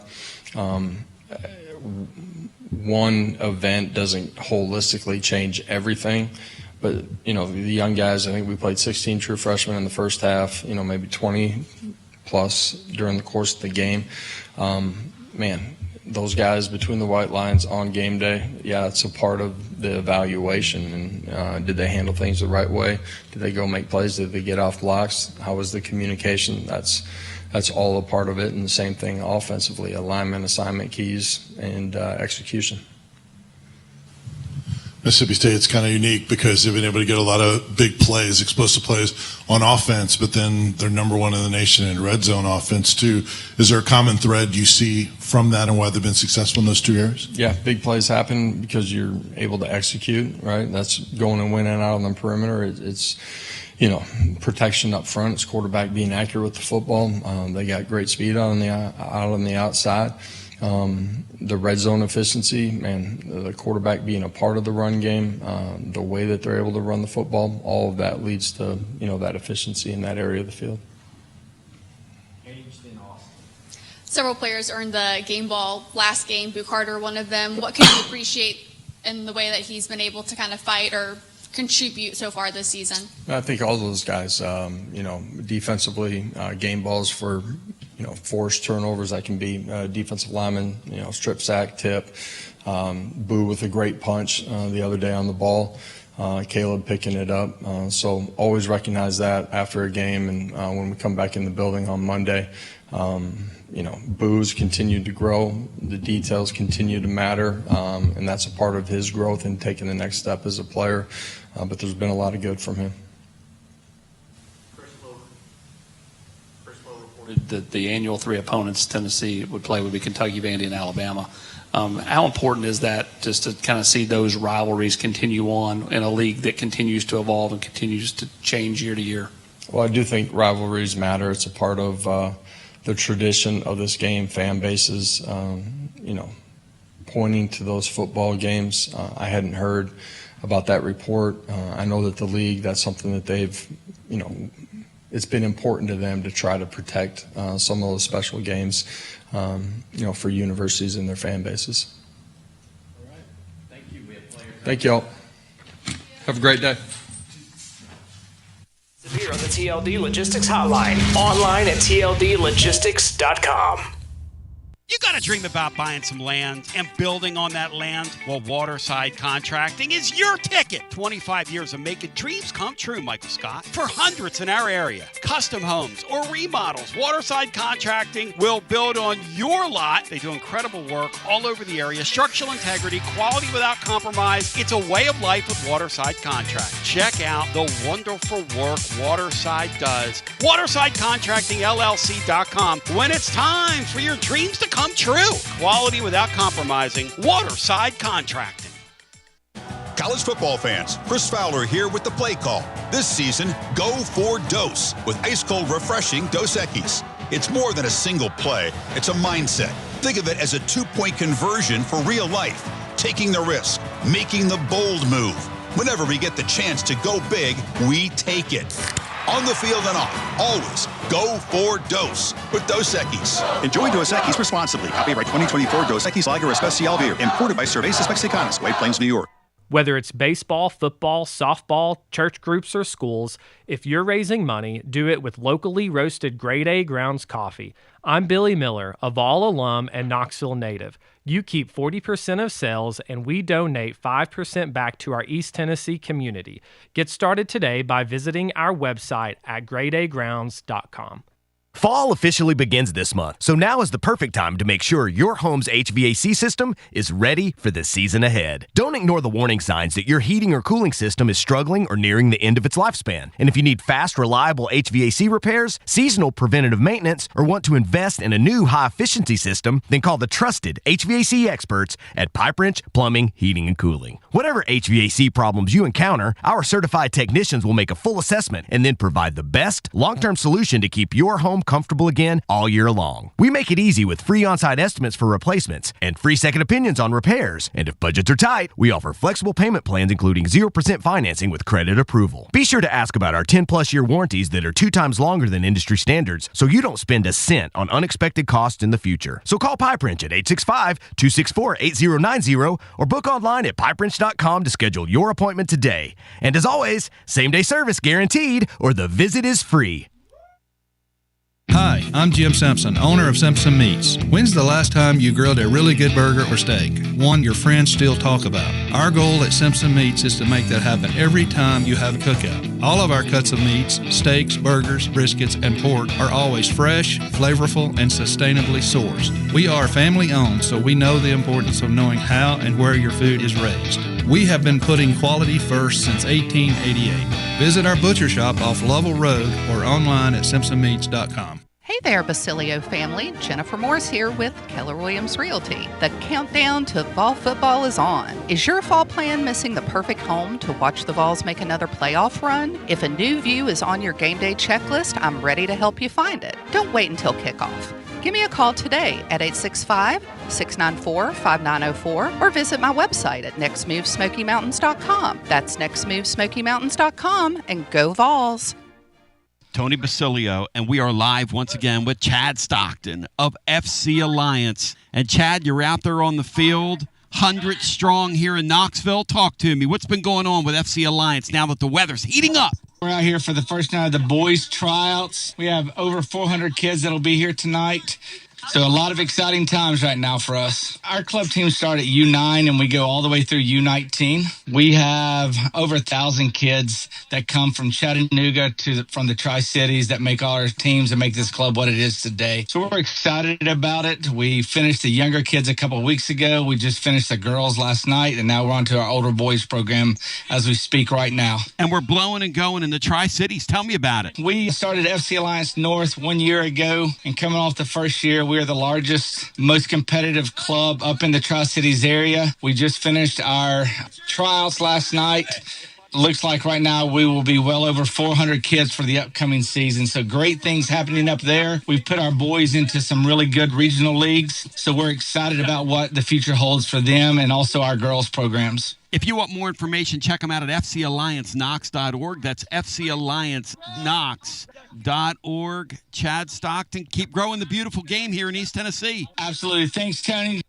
Tony Basilio along with the great Mark Griffin. And we're here to talk about our friends at Performance Medicine. And Griff, their slogan, stay educated, stay healthy. That's you. Wow. I really like to think that, Tony, and I'd like to give Dr. Rogers a lot of credit because I definitely want to stay educated and healthy, and knowing that he's putting the time and effort in to make sure of my care, I want to encourage your listeners to put the time to learn and become educated and get to know Dr. Rogers and see if it can help with your health as well. And there's a really, really easy way to do that. In fact, they've got their own YouTube channel. You can see Dr. Rogers for himself with his staff. It's called The Performance Medicine Show over at the Performance Medicine channel over on YouTube. Also, more information at performancemedicine.net. To our friends in North Knoxville, a brand new location over in Fountain City, now accepting patients. So many ways to reach Dr. Rogers. And like they say, stay educated, stay healthy. Performance Medicine, online, performancemedicine.net. Located in Knoxville's historic Old City, Barley's offers great food, live music, the best draft beer selection in town, and now your new favorite place to watch sports. Their indoor projector is perfect for any weather, and they've revamped their upstairs area with more TVs to take in all of the action. Their menu features hand-battered chicken tenders, juicy burgers, fresh salads, and the tastiest pizza in Knoxville. You can enjoy their happy hour drink specials daily from open until 6 p.m. Barley's Tap Room and Pizzeria. When it's past high noon, it's time for a vodka soda made with a vodka you've actually heard of. I'm talking White Claw vodka soda made with White Claw premium vodka. JB Smooth only drinks vodka soda made with the world's smoothest vodka. And you can too. Pick you up a bottle of the triple wave filtered vodka that's been distilled 5 times. White Claw premium vodka comes in 4 flavors: black cherry, mango, pineapple, and just vodka. You haven't had vodka like this. No one has. White Claw Premium Vodka. Please drink responsibly. Tony B here with the great Zakai Ziegler for Hey, Advent. whoa.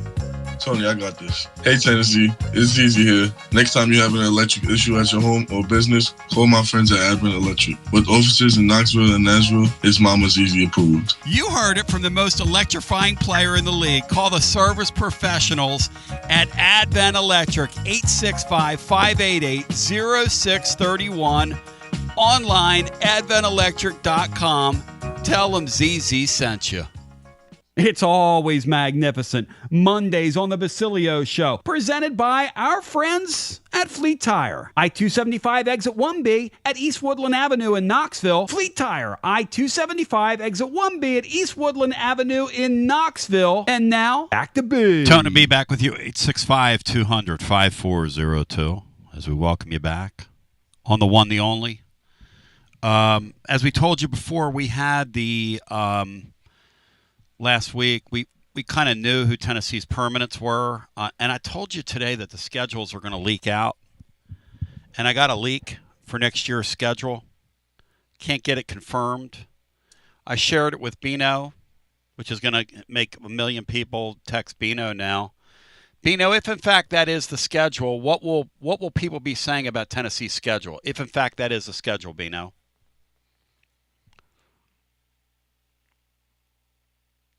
Bino, are you there? Did I lose Bino? Let me see here. Bino, unmute yourself, please. Sorry, Tony, I'm here. No, you're fine. If that's the schedule, what are people going to be saying about the schedule? I think they'll be saying that it is a difficult schedule. Good year to have 5 home games with 2 very attractive road opportunities. Yep. Agree.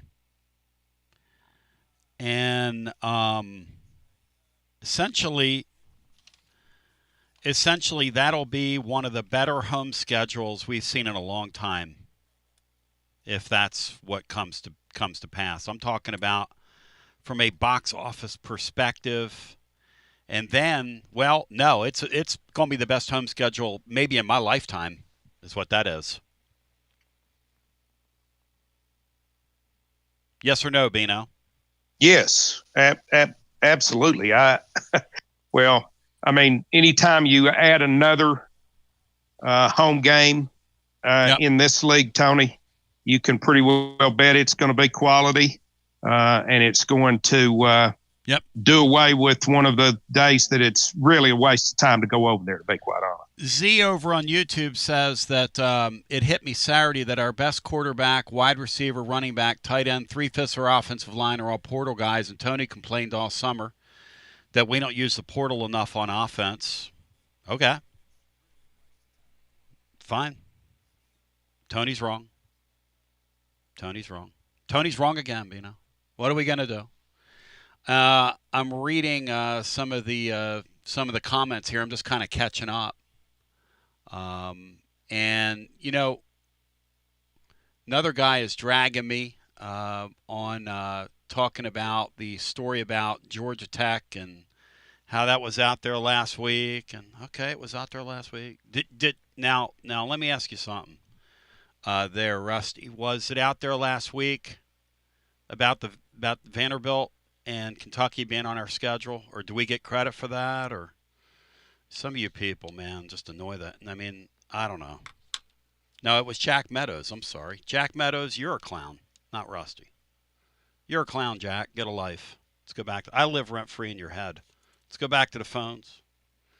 On your TLD Logistics phone lines, this is your Monday edition. We're probably heading for a TLD Logistics overdrive overtime, though I don't know how long. I had this thing on my back, this little procedure done, and I wasn't sleeping great over the weekend, so I don't know how much I have in me today, but the playbook with William Patterson's coming up. Let's go back to the phones. Hello and welcome in. You're on the air. I need you more than want you, and I want you for all time, Tony. Great jam. I love you, Tony. I love you. How are you feeling? Getting through it, brother. How you feeling? Doing okay. Did Sammy from the Ridge bring you a little special blend to help out? Sammy from the Ridge is a really great guy. His kid's a class act. Those are class people right there, my friend. Sammy from the Ridge. He is all in, brother. He told me that his score was 80-13 with a straight face the other day. Had a straight face too, by the way. Straight face. Him and Don from Sweetwater ought to get a room.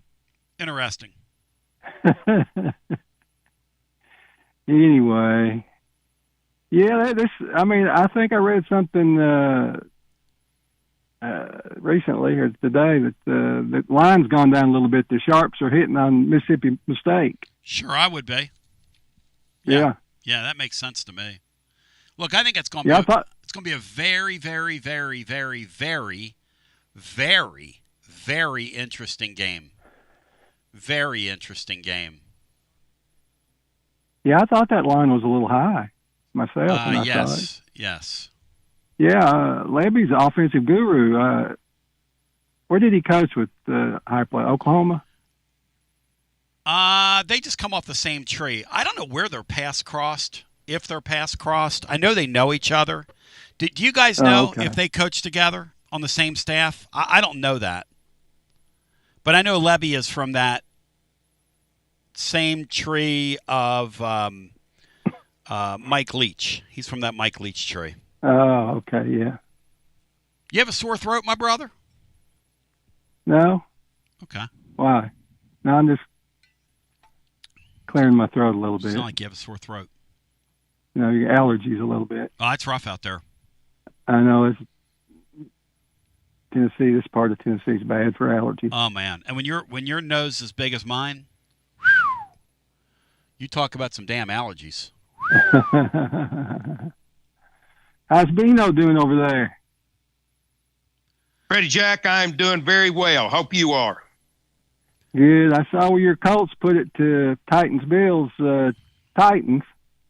By the way, Matt Dixon reminds me that Levy was Heupel's first OC at Central Florida, as has Jeff Harrison over at Twitter simultaneously. So thank you for that.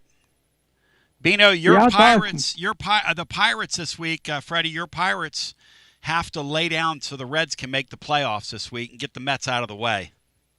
The Mets collapsing, the Mets collapsing is one of the greatest things I've ever seen, Bino, in sport. That never gets old for me. Yes. Mine and Joshy Boy's Braves got eliminated. So, but that Braves are hot. They've won 8 in a row. Oh, yeah. Eliminate the Braves. Yep. The Braves had a great draft pick going, and they screwed it all up, man, in true Braves fashion. Another team that's collapsed, the Tigers. The Tigers and Astros. Braves just swept them. Yeah, and the Astros might miss the playoffs. Who would have thought that would happen?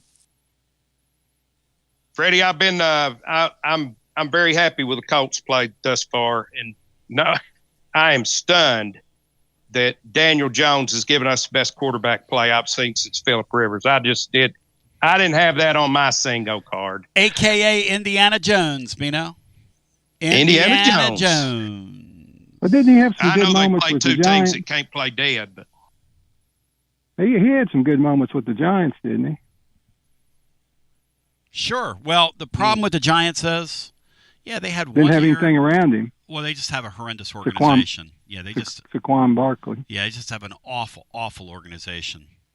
The NFL's got a problem, Bino. There's too many bad teams in the NFL, including the Titans, who are, I don't know what they're doing with that head coach, but it's not working, and they're not watchable. The Titans are not watchable, Bino. Could you imagine watching that week in and week out?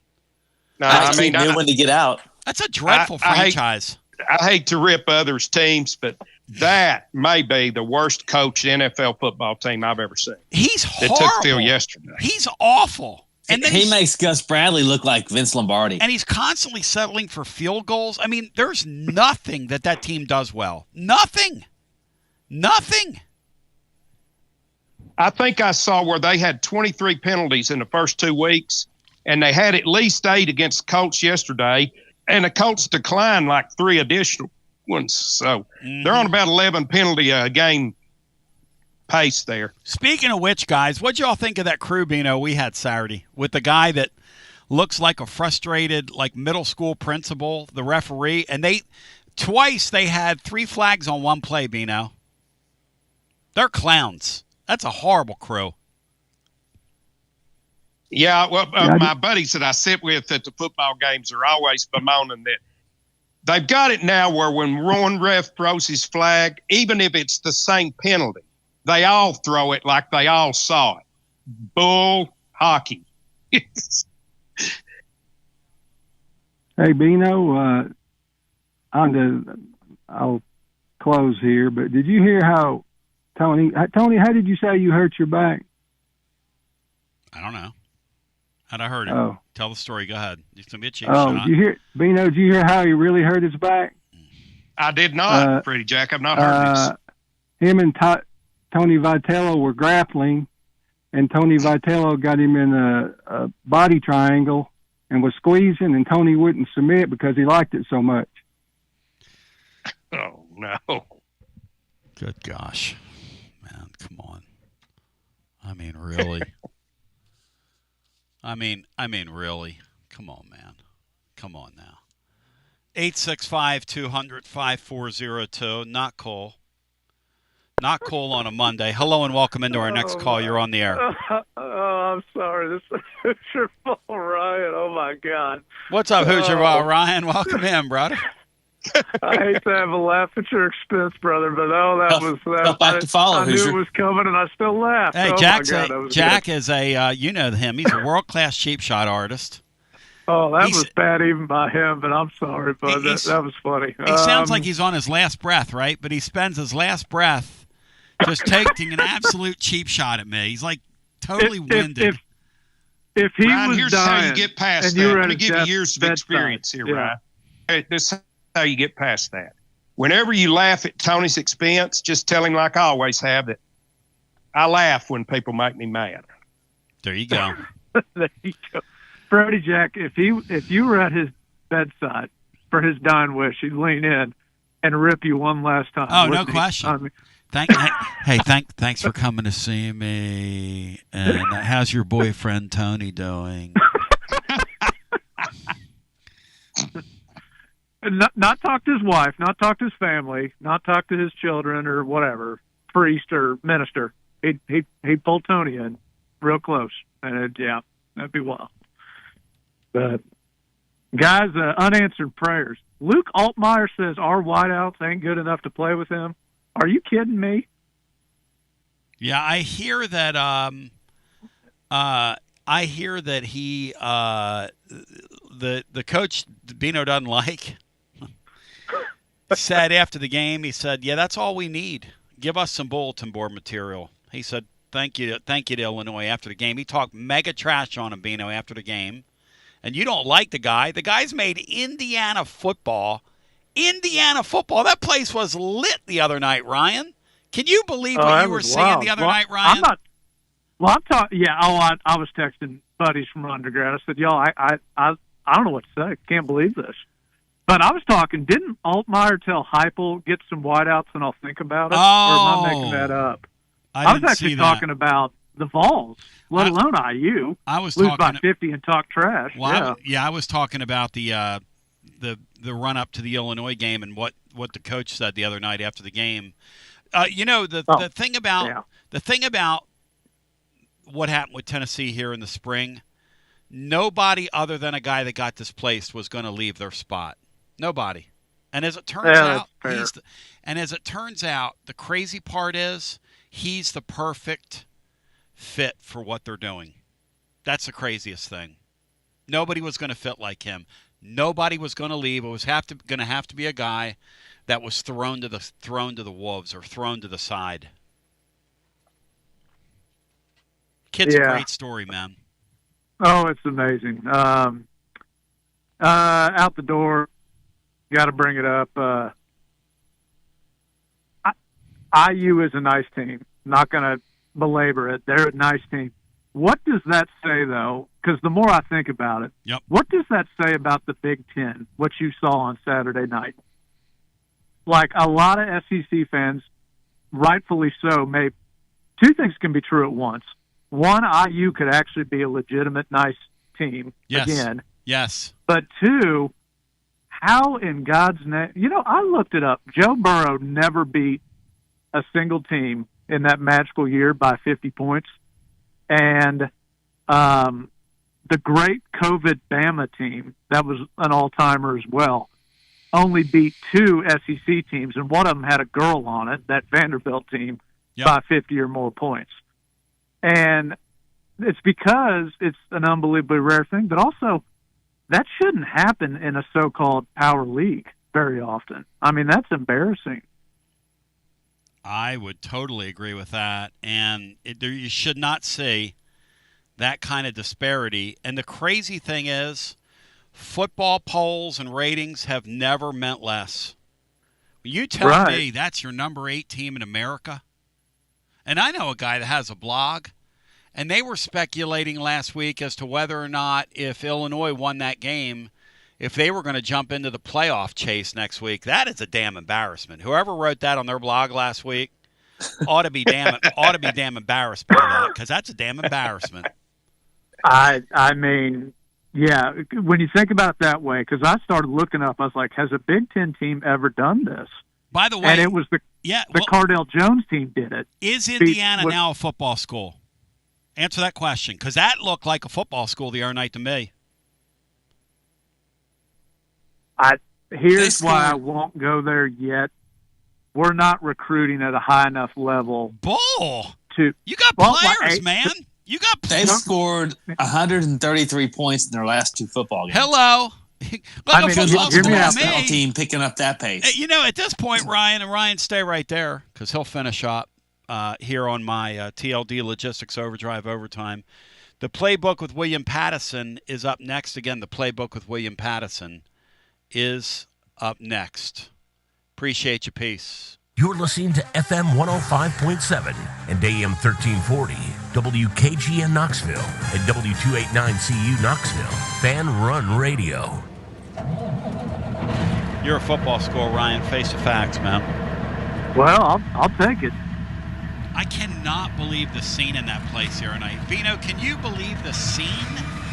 That place was jam-packed. TLD Logistics Overdrive. And lit. Presented by TLD Logistics. And lit in there. Online at tldlogistics.com.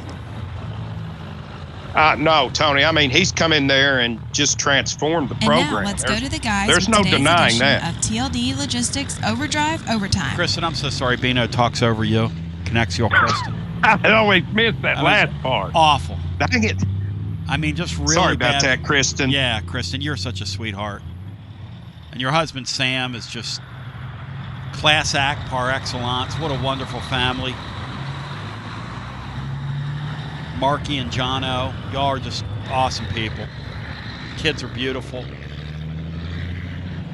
Hey, Hoosier Vol Ryan, like you're watching that, right? And I'm sitting there going, because I turned to Laura and I said, you know, the whole football landscape is so upside down. Like, think about the other night.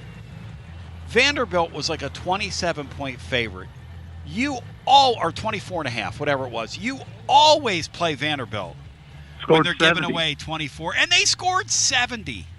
And 7-0. You guys beat that Illinois team literally like they stole lunch money from you, or they came and like looted your business. Like Bino, I'm reading a great book right now, Bino, about the summer of '77 in New York City, and I'm up to that's all. It wraps around the Yankees season. I'm gonna get you the title, Bino. You will love, and I mean love, this book. I can't put this book down. It's so well written. It's incredible. But Ryan, the things that we thought we knew about college football this year, that Clemson bunch, and listen, people were coming to me and telling me the Syracuse team can play. That Syracuse team sucks, okay? They suck. They beat the dog shit out of that Clemson team. That Clemson team has QUIT. And you know why they quit? Because that head coach went before the media and quit on them on Tuesday. I don't blame those kids, Bino, for quitting on him with that stuff that Dabo said. It's about time Dabo got some of this, because Dabo deserves it.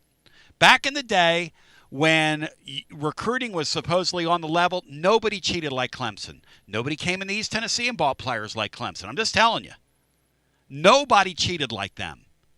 And now he can't wave his magic wand to make this thing go away. Hold that. I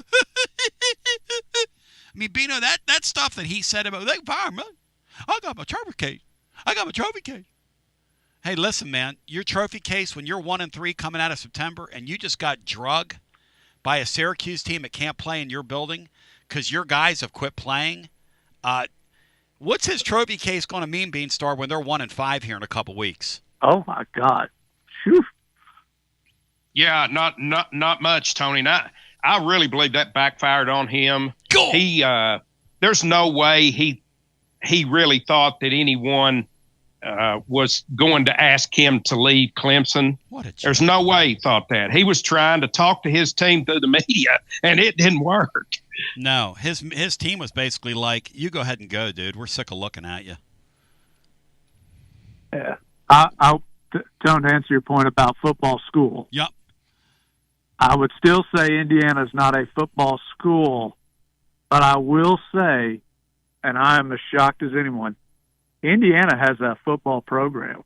And if they ever start recruiting at a semi-high level, because here's what I think is going to happen. They're going to play Oregon, and Dan Lanning probably respects Signetti.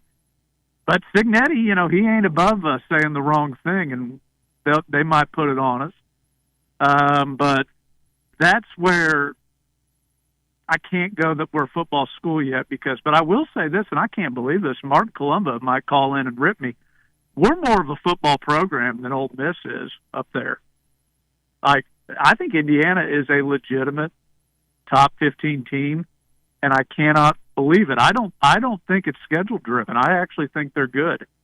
Bino, Now, are they good, or is it schedule driven? Or is it a little bit of both, kind of like us? Tony, I think they've been aided by their schedule, but there's no question that they've got a good football program. Now, you know, I don't like the guy because he's at a place that's never been any good, and he's brash as he can be. But it probably takes a little bit of that to bring a program like Indiana from where it was to where he has it now. Kind of like when Pearl took over the Tennessee gig and was walking up the stands. Absolutely. James Franklin at Vanderbilt. Yeah. You know, I didn't like him much either, but that's probably what it takes to make that happen. And Bino thinks the guy's a dick because he doesn't like, you know, how he behaves and all that. Because he kind of is. Well, Bino doesn't like my people. Yeah. Hey, out the door, guys. All Tennessee, and you guys have talked it to death. This game is really important. All we got to do is win the next one, and everything is in front of us. I think we're going to win because it's not a trap game when everyone knows we could easily lose. And, yeah, Levy's a good offensive mind, but Heupel knows every play he's going to run. He knows what he's going to run, so I think we're going to win. Yeah, the problem with the Saturday's game, though, and this is just the truth, is you've got guys in Tennessee secondary that are a little lost. And I'm talking about those safeties. And poor Boo Carter. Matt had a great line on him. Matt had a great line. He said, I don't know what he's doing out there, but it's not what they're drawing up. He said, poor Boo Carter doesn't know where he's at. I mean, when he's out there. And that's against UAB, Bino. The problem for Saturday night, the thing that I'm concerned about is you get in one of those road games and you get in one of these shootouts, and that's a scary thing that could happen. I hope our defense can collapse them at the line of scrimmage. Jackson Moy is supposed to be back this week. Heupel wasn't going to say it. They're going to play games. Look, I believe he was healthy enough. Now, he might have had a setback. I don't know. But going into last week, I believe he was healthy enough to play. Obviously, they're going to pretend because you just can't say, hey, yeah, we're getting the guy back. And this is fun. This is going to be a fun opportunity, and it's a better game than any of us expected before the season. I'll tell you one thing. This is one of my themes this week. This is Mississippi State's Georgia game this week. This is an opportunity for them. This is a scratch at the ticket they didn't think they had coming into the year. Those Mississippi State people, when they saw this game in the summer, put loss next to it. But then again, Bino, they put loss to most of their games because their win total was either 3.5 or 4.5 for the season. And my brother Bino down through the years has taught me, in sports, the greatest thing is unexpected success. Yes or no, Bino? That's got to be really fun to be one of their fans right now. Absolutely, Tony. And you described the opportunity for them perfectly. That's exactly what they have. Backing up just a little bit to Boo Carter, it's just a cautionary tale. You see it time and time again when a kid believes, a kid of superior ability, which he is, believes that's enough. Yep. And it's not enough at this level. Nope. It's never been enough. Because Matt went on to say Saturday, and he's right. If this kid wanted to, he'd be the best player on their team, be one of the most dynamic players in the sport. But he doesn't want to just yet. And look, nobody's good enough to disappear in the summer in these deals. This is they tell me this is the closest thing to NFL football, this league. He was out there against UAB kind of looking average. But that UAB bunch, they are in the same spot we were a couple weeks ago. They never dreamed And you know what's weird? The line is about the same, right? What was the line in the Georgia game, Bri? No, the line in the Georgia game was like 3.5, wasn't it? That's right. It was going to be 7. It was going to be like 7. Then the week of it dropped to 3 or 4. And so far, the money overnight moved toward Mississippi State, right? Kind of the same thing. Yeah, it went from like 9.5 to 8.5. 9.5 to 8.5, yeah. Thing about Mississippi State is you just don't know. Watching them, it looks to me like, and we're going to have to dive inside the numbers later this week, and our team will do that. But it looks to me like Tennessee's going to have an opportunity to hit some pass plays on them. If just watching Saturday's game, and I saw them won the Arizona State game as well. Both those teams had open receivers downfield, just weren't able to get the ball to them. And but I also believe that Levy's found himself a nice quarterback to run his system. They are much better than the power ratings thought they were. And I do believe, Bino, they're going to score some points on us. I think it's going to be kind of a wild game down there. I do too, Tony. I think it's a dangerous spot. But like Ryan, I don't believe we're going to go in there asleep.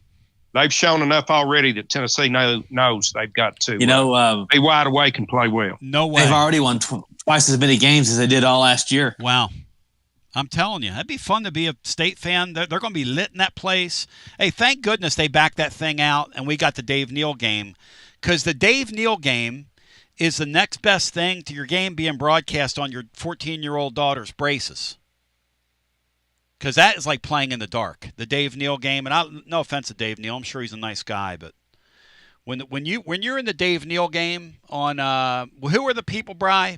Bowie, who was it? Fozzie Whittaker and Morgan Uber. Now, Goldbrick Joe texted me that he knows Morgan Uber. What did you tell me about who's Fozzie Whittaker, Bino? Do you remember? Tony, my mind goes back. I thought he played guard for the Green Bay Packers. Back to the phone. I thought he was a shortstop for the Tigers. Back to the phones we go. I thought he was Chris Jericho's really bad rock band. Back to the phones we go. Hello and welcome in. You're on the air. Bino, I've got to congratulate you, buddy. You just flat out tore my kingdom down. Bill. Yesterday. Bill. I appreciate that, Bill. I was as surprised as you are. Hey, Bill, no offense, but after watching the Titans yesterday, you all never had a kingdom. You all had like a grass hut. Well, still nonetheless. Your kingdom looked like a hut. If we lose to Houston, the one thing I would like to see Amy Adams Strunk do is play a little game with Brian Callahan. The game is called Housekeeper. Brian Callahan is a flatliner. He is to head coaches what Nico is to quarterbacks, man. Well, the bottom line is, I said this to you before, he's Butch Jones and Jeremy Pruitt and Derek Dooley rolled into one. He's really bad. That's the fact of my hand. The schemes on both sides of the line of scrimmage. No wonder Titan fans despise the guy like they do. And they despise him. Bino, I don't know that I've seen an NFL team that dead in a while, man. I mean, they had zero chance against you guys, and I don't blame that rookie quarterback, even though he threw the first touchdown going the other way, which he threw it into like a double safety look, just a kind of a rookie deal.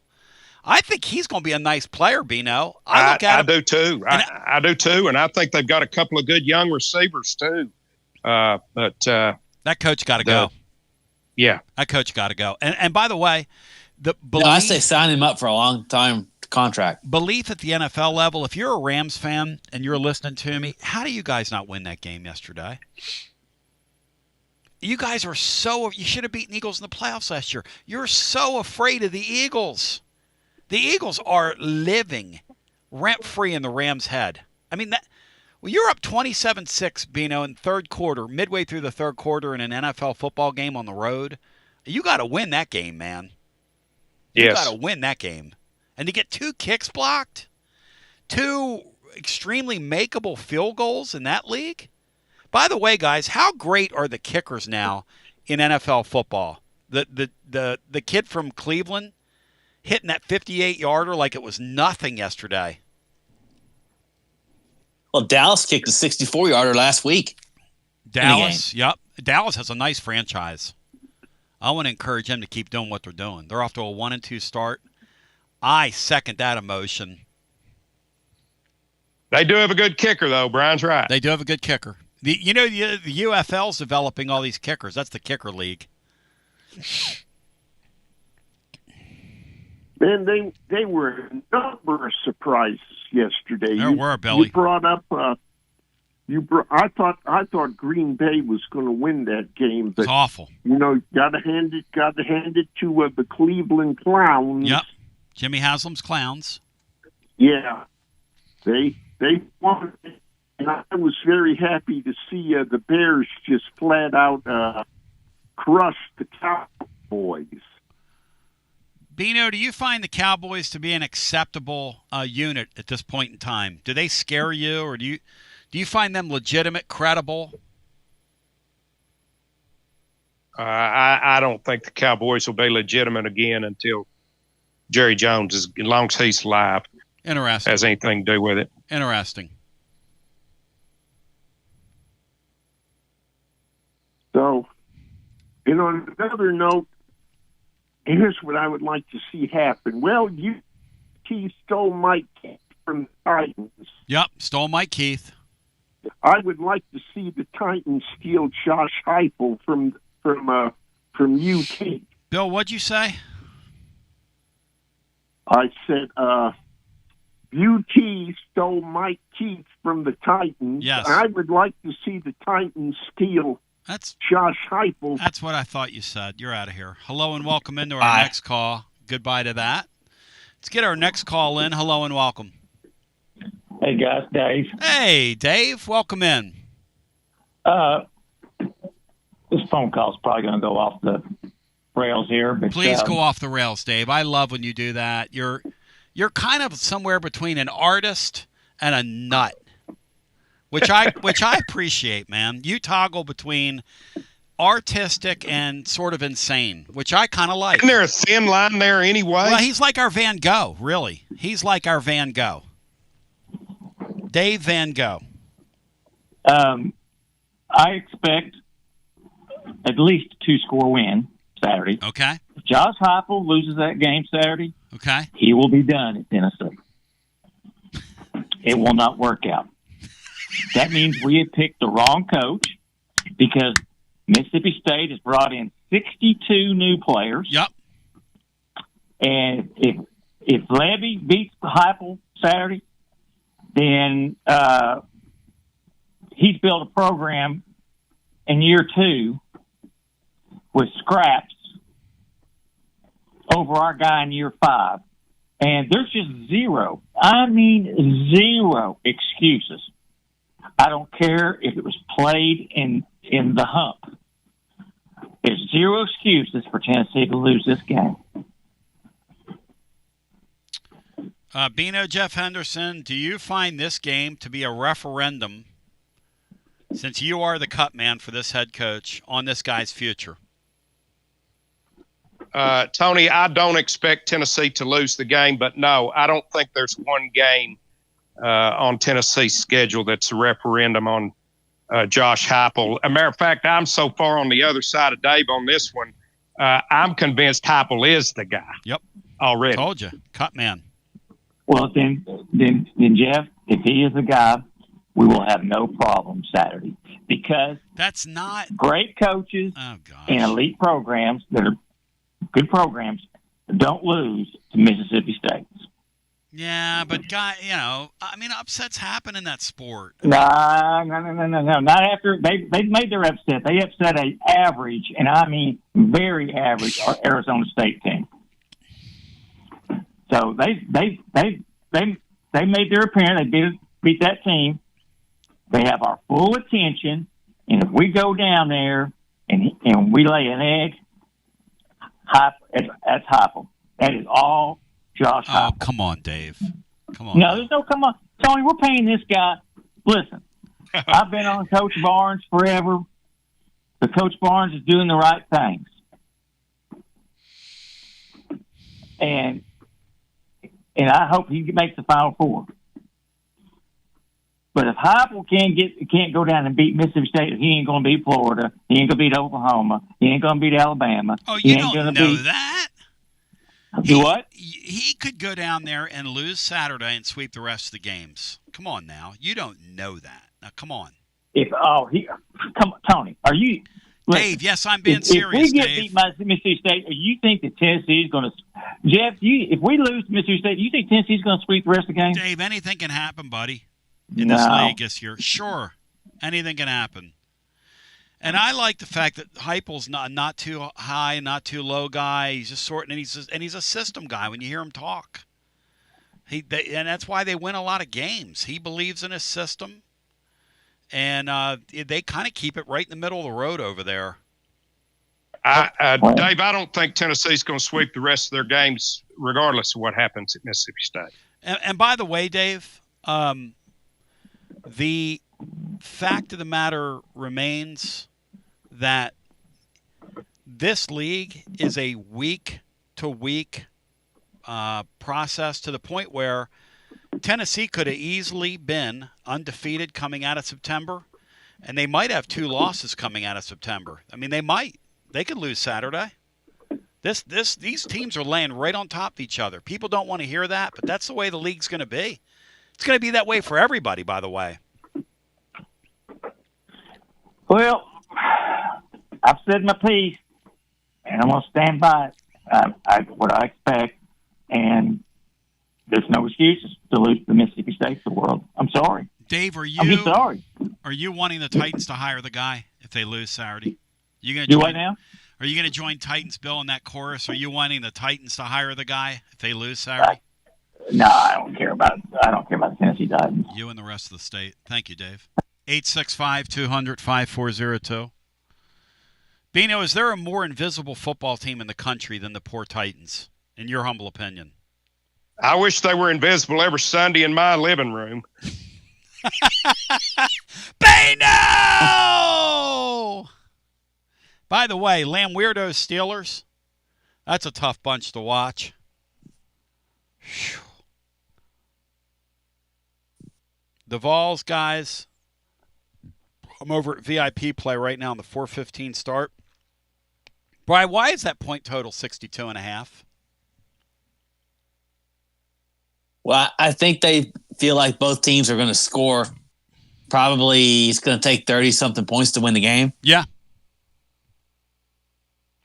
62.5 seems low to me for that point total. You agree with that, Bino? That feels low to me. Yeah, I think the spread is high, and the total is low.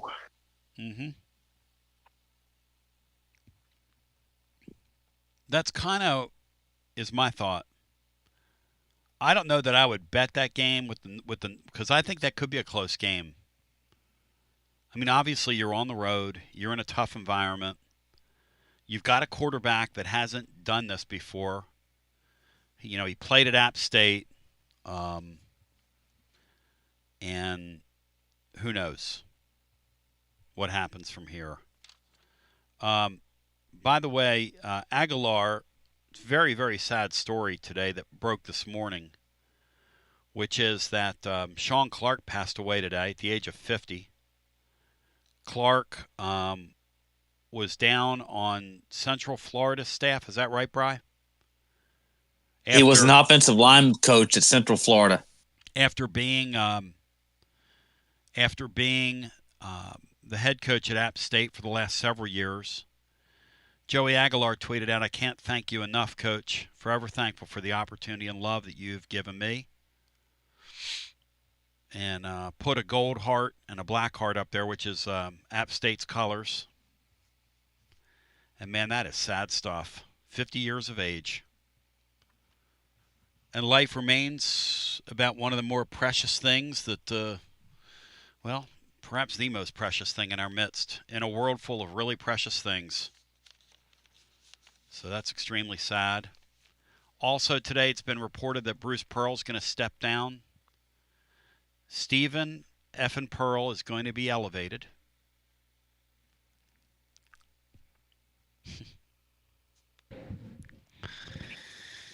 How long do you think that'll last, Bino? Stephen effing Pearl as coach? Because I know these coaches like to do this. It's like the new thing now with the veteran coaches.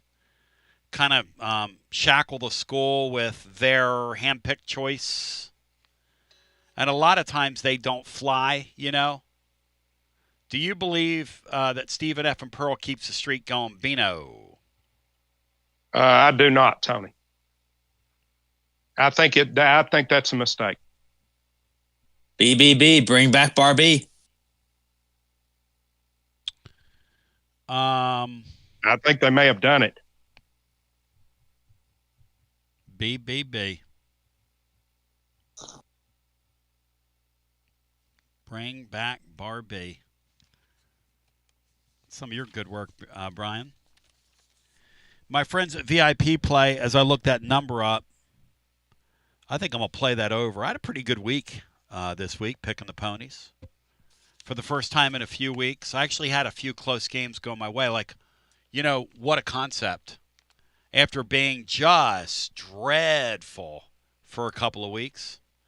And as somebody told me, a wise man once told me, that's why they call it gambling. But you can go claim your VIP Play welcome bonus right now. $20 bet. You get $100 in bonus bets instantly. The promo code and the phrase that pays is TN Tony. Yesterday, Goldie was over there. Goldie had a 14 parlay, Bino. And who's the former Bama receiver that plays for the Titans now? He dropped a touchdown pass yesterday. He did one of those anytime touchdown parlays with 4 different players. Oh, man. Who is that, Bri? Who's the former Bama guy that's down there with the Titans now? Calvin Ridley. Yeah, he dropped. Ridley. Dropped Played for the Jags. Whoever it was. Dropped a touchdown. Whoever it was. No, I've seen him, Tony. You're right. It was Ridley. Cam Ward's balls are hard to catch.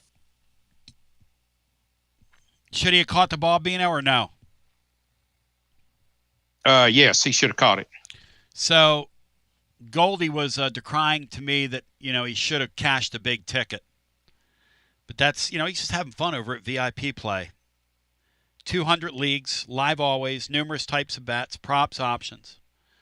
And they're going to treat you like a VIP over at VIP Play. Shout out VIP Play Will Heflin. And if you have a gambling problem, 800-889-9789, 21 and over. Located in the great state of Tennessee to place a bet. Let's get a few more in, and then we'll get out of here on our TLD. Hey, Tone, I got to go see Sean. So, bro, love you, Brian. I'll see you later. See you, Tone. All right, Brian. See you, Brian. Good luck to you. Brian's going to have Cinco's hands in his mouth.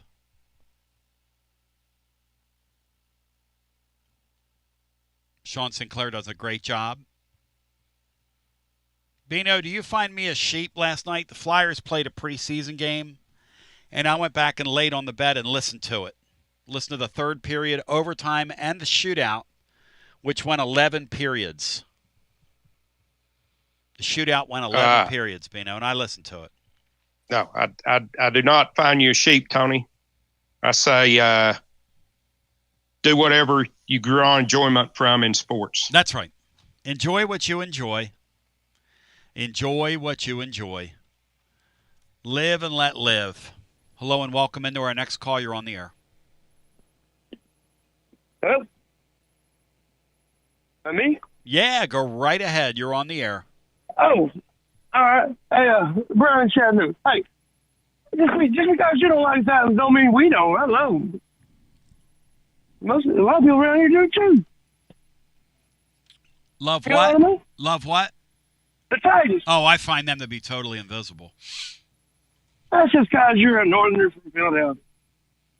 Is that what it is? Hey, you know, I do believe. Okay. And that guy is saying we ought to get that Titans ought to get Heupel. He needs to get took out back and kick square in the rear for that. Well, I ran him for that, bro. A lot of times, but I don't want to give them half. Well, that's exactly right. You don't want that. Yeah, I can't figure out why the Titans can't get out of their own way. I mean, that thing yesterday. Why is that coach? That coach has got to. He got to go. He got to go. That dude's terrible. That dude looks like a damn loser. I mean, some of these guys give off unbelievable loser energy.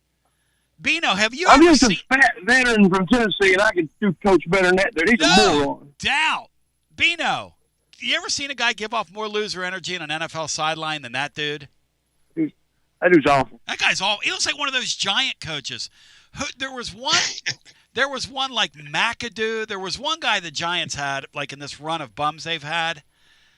You just looked at the guy and you went, "You have zero chance." I don't think he should have been fired yesterday. That dude should have. That guy's got to go. Yeah, they were never in that game yesterday. Never, like as in ever. That was terrible. I mean, what coach when you win a toss elects to take the ball? Who does that? Bino, in modern college, who takes the ball? In modern NFL football with a rookie quarterback, who takes the ball, Bino? You defer every time. Every time in that league, you defer. It's idiotic. It's idiotic. And then you go out there and you put pressure on Indiana Jones and try to come up with an early turnover like they did to you guys. You're right, man. He's awful. And then he took a penalty and kicked like a 54-yard field goal. It was bizarre. Yeah, and after having 2 timeouts. What in the hell was he doing there? I know Bino likes the guy, but what the hell was he doing? He challenged. He threw his challenge flag. The Colts had the ball, trying to run the game clock out, gained 9 yards on first down, or really got a first down, or close to it, 9.5 yards. He challenged it. And won the challenge and lost because of it. You don't want the coach running an extra play. You want that to be a first down. I love him. It made no sense. In fact, I think he was. In fact, he's trying to get fired. Golly. Yeah, that was bad. You're speaking the truth, my brother. He's so bad. Bad. But don't get me wrong. I love the Titans, but I love Heupel more, and I want him in Knoxville, not Nashville. Good Lord. I mean, what are we doing here? Oh, man. He's awful. I mean. He's got to go. Thank you, my brother. Good talking to you in beautiful Chattanooga. Hey, you gave me my lovely wife. I'm forever indebted to the scenic city. Beautiful place, but an even more beautiful lady. Hello and welcome into the next call. You are on our TLD Logistics Overtime. Tony, brother Bino, what's up, brother? Brother, you have no idea, man, how full my heart was after seeing you on Friday. I'm sorry I missed you, Sammy.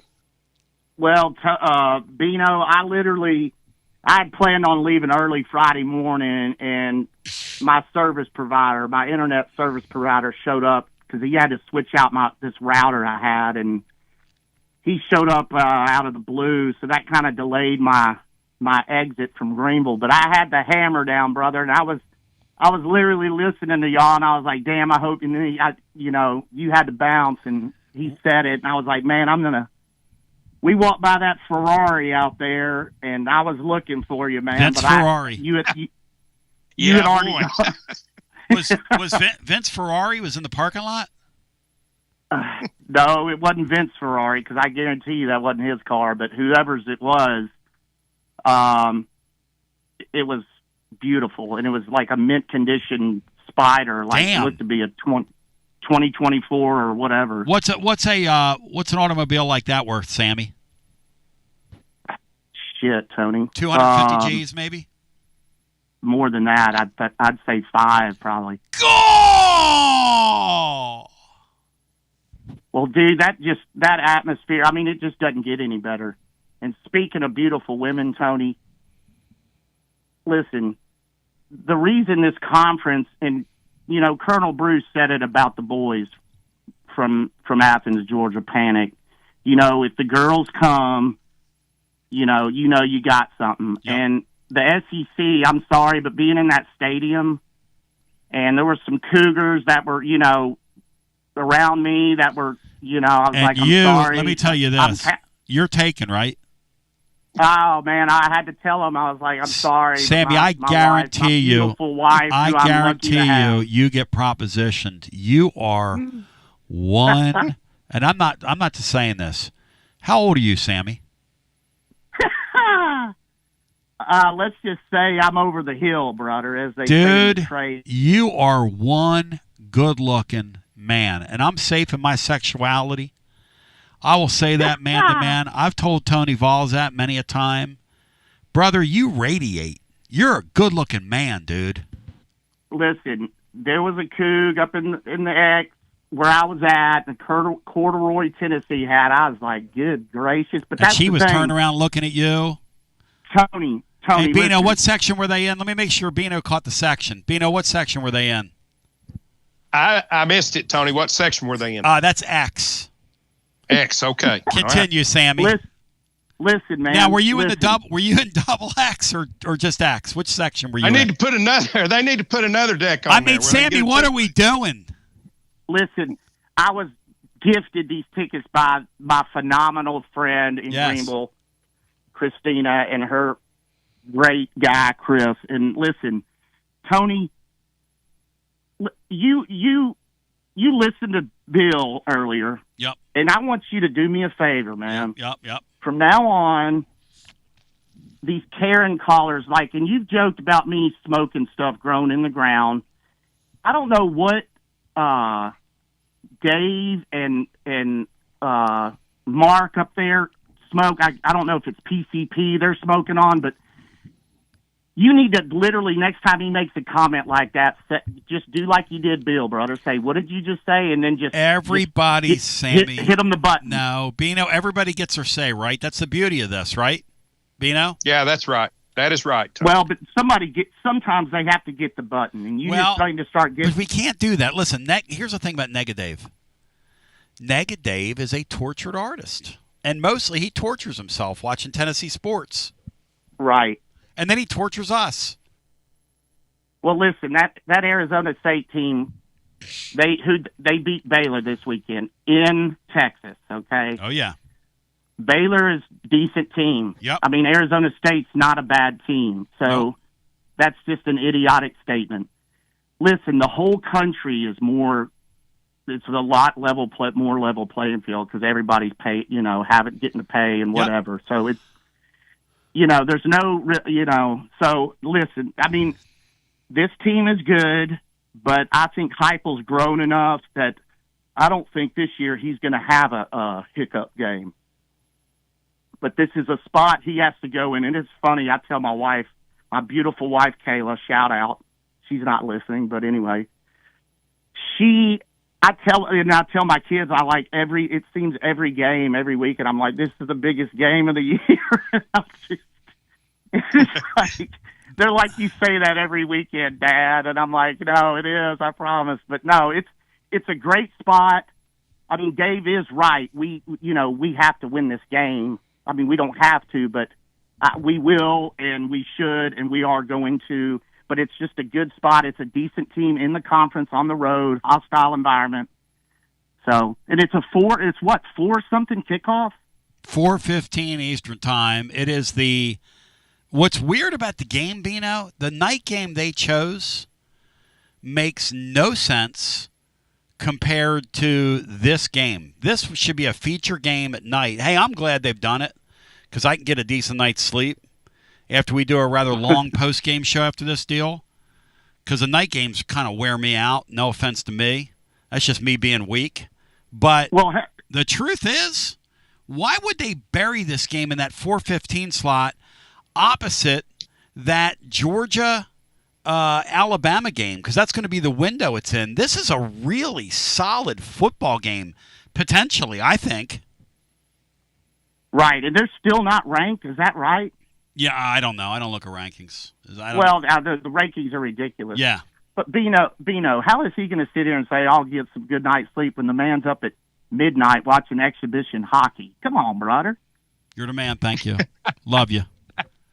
And Lady Ball Tony, Soccer yesterday afternoon. Go ahead, Bino. I think they put us in the afternoon slot and put Kentucky and South Carolina in that night slot, right? Thank God. It makes no sense to me. Yeah, me too. I can't make any sense of it either, but I like it. You know what the league thinks? The league must think we're absolutely going to beat the dog shit out of them, right? That's obviously what they think. Yeah. Yeah. The league thinks Tennessee is going to who was it? Rufus Jones? Who was Walk the Dog? Rufus Thomas? Yes. Thank you. League thinks we're walking the dog on them. Let's go back to our TLD Logistics phone lines presented by our friends at TLD Logistics Online. Ladies and germs at tldlogistics.com. Carla Thomas's daddy. That's right. Who made Gee Whiz, right, Bino? Yes, and sang Tramp with Otis Redding. Chrissy Boy Burke, just tuning in. Did Tony comment on how good Syracuse looked this weekend, or is that segment coming up? Dixon said, I think that comes up on overtime. Burke said, oh, Tony just doubled down that Syracuse stinks. Yes. Hey, I didn't do it, Burke. Syracuse isn't very good. I'm sorry. If you want to, claim that as some quality win, go for it. They're not going to win 5 games this year. I mean, you can do what you're going to do. It's fine. It's terrible that their quarterback got hurt. That was awful looking, man. A kid that's out there that wants to be out there, having that kind of year for them, that's terrible, man. And so many times when you see those guys pull up like that, there's so many games televised now, Bino, that you know when somebody has an Achilles injury.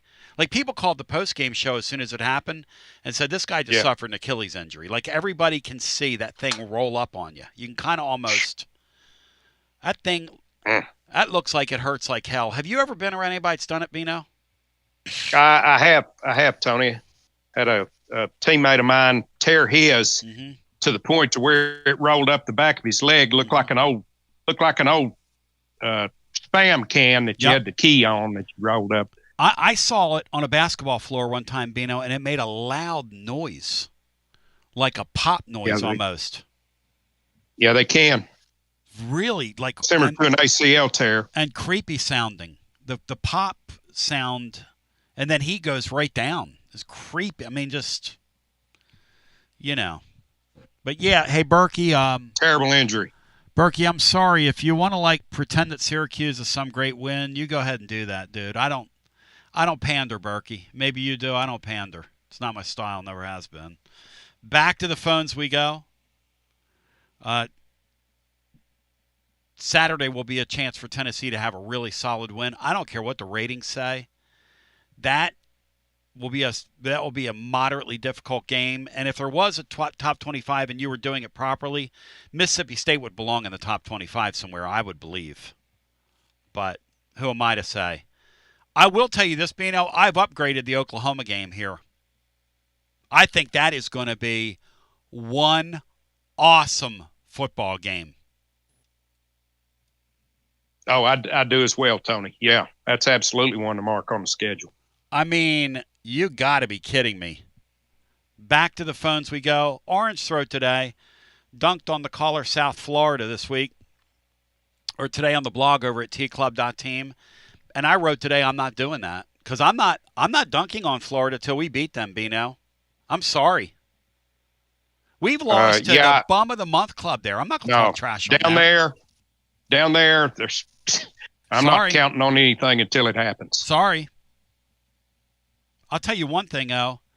Did I see they had 2 plays of over 15 yards Saturday night, Bino, on offense? Yeah, they made vast improvement. How about that defense? What's their defense? Their defense deserves to be unbeaten, don't they? Yeah, it's nasty. It is nasty. They were knocking the hell out of each other. Both those teams were. Hello and welcome into our next call. That was fun to watch a football game. Hi, you're on our TLD Logistics Overdrive Overtime. Hi. Got me, Tom? Gotcha. Lock and load. Hey, man, did you see what happened in Orlando Saturday night? What happened? Taven Jackson beat the 6-time Super Bowl champion Bill Belichick 33-9. Bill Belichick's face after that, and his post-game press conference, he's very likable. I bet those Carolina fans are glad that they've signed up for this, because that looks like that's a lot of fun. Let me ask you another question, That never had Tom. a chance of working. Never had a chance. That's right. Hey, do we go for a full circle and bring Taven Jackson back in the portal, back to Tennessee next year? I mean, I don't know. I don't know what kind of fit he would be for that offense. I don't know. Well, he had that's the second game he started one for IU last year. Yep. And that was his second start, and he had a pretty good game. I would, if it was me, I would go, if I was going to go that route, I would go for somebody with more of a track record, because that's where Tennessee he might is start right the rest now. of the year and have a track record. Well, maybe. You're right. Maybe he will. Maybe he's one worth watching. Little interesting note there. No doubt about it. Hey, I love this portal thing. Auburn got the ultimate screw job from the refs this weekend. How I like the non-pass interference call when on the flea flicker play? Oh my God! The safety grabs the guy and takes him to the ground. I mean, he took him to the ground and no call. The fumble was awful. That was awful. Yeah, the callback touchdown. The announcer said it was a fumble all day long, and review, no. Oklahoma ball, they go down 7-0. How about this one? How about the catch on the sidelines on the final touchdown, Bino? All year long, you have to control the ball to the ground, except on that play, Bino. Now I don't know what a catch is in college football. I don't know what we're doing. I haven't known what a catch was for a number of years. And when you take a defensive score off the board, that hugely impacts a game. Oh, that was the I whole don't think game. anything turns a game around like a defensive score. And listen to my caller. Here's the deal. Why doesn't Tennessee ever get under our head coach, who's a lot better than that guy at Oklahoma? Why doesn't he ever get a whistle coming anywhere close to that in one of these games that matter? He can't get a call in his building. Oklahoma got every call. Hey, Tony, before I get off here, I got a question for Bino. Yes, sir. Have you ever been to a Bristol Tigers game, let's say back in the 90s? Oh, yeah, the Bristol Tigers. Minor league baseball. I have not. I was a member of the Bristol Tigers in 93. Is that wow. right? You played there? Yes, sir. That's awesome. Detroit Tigers farm system. What position did you play? I was a starting pitcher. Catcher? Starting pitcher. Oh, pitcher. And who was your manager? Armando, the hell was his name? God damn it. He was a... Who did you play with? Who did you play with that got there? Or see that we would know? Like, who did you see anybody we would know? Yeah, playing for Kingsport Mets was Preston Wilson, Mookie Wilson's son. Wow, that's cool.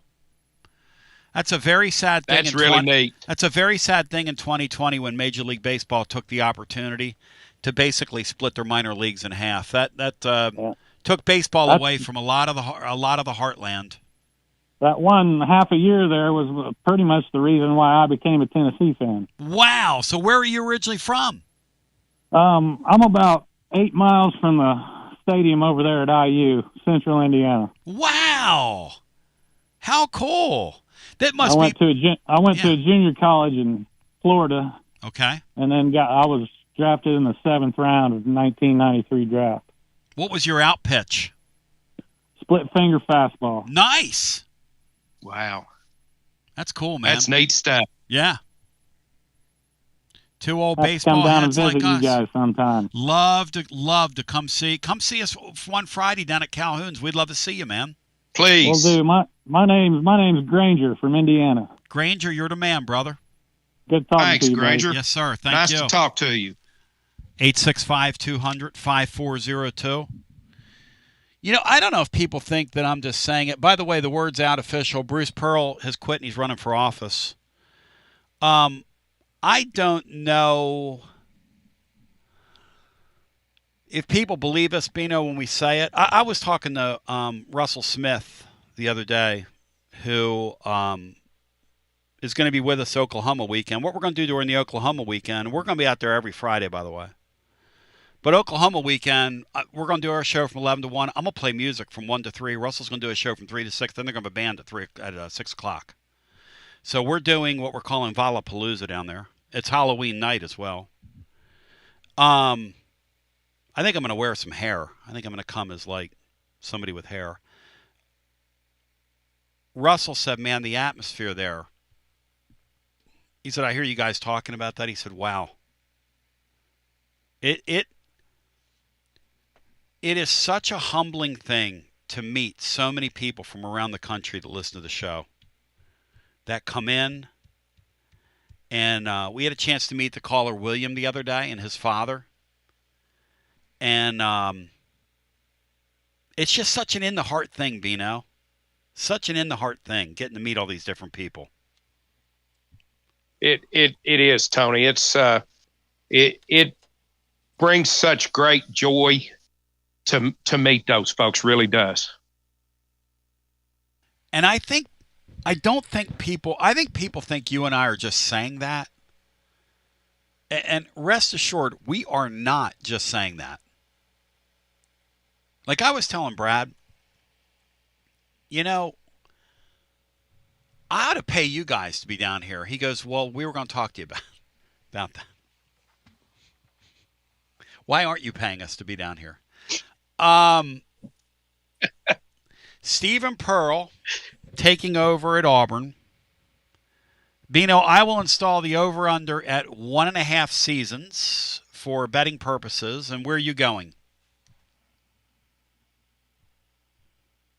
I will go over, Tony. I think he'll get fired at the end of his second year. All right. Should we make the over-under 2.5? I don't know. We might get too much money on the under. Stephen F. and Pearl.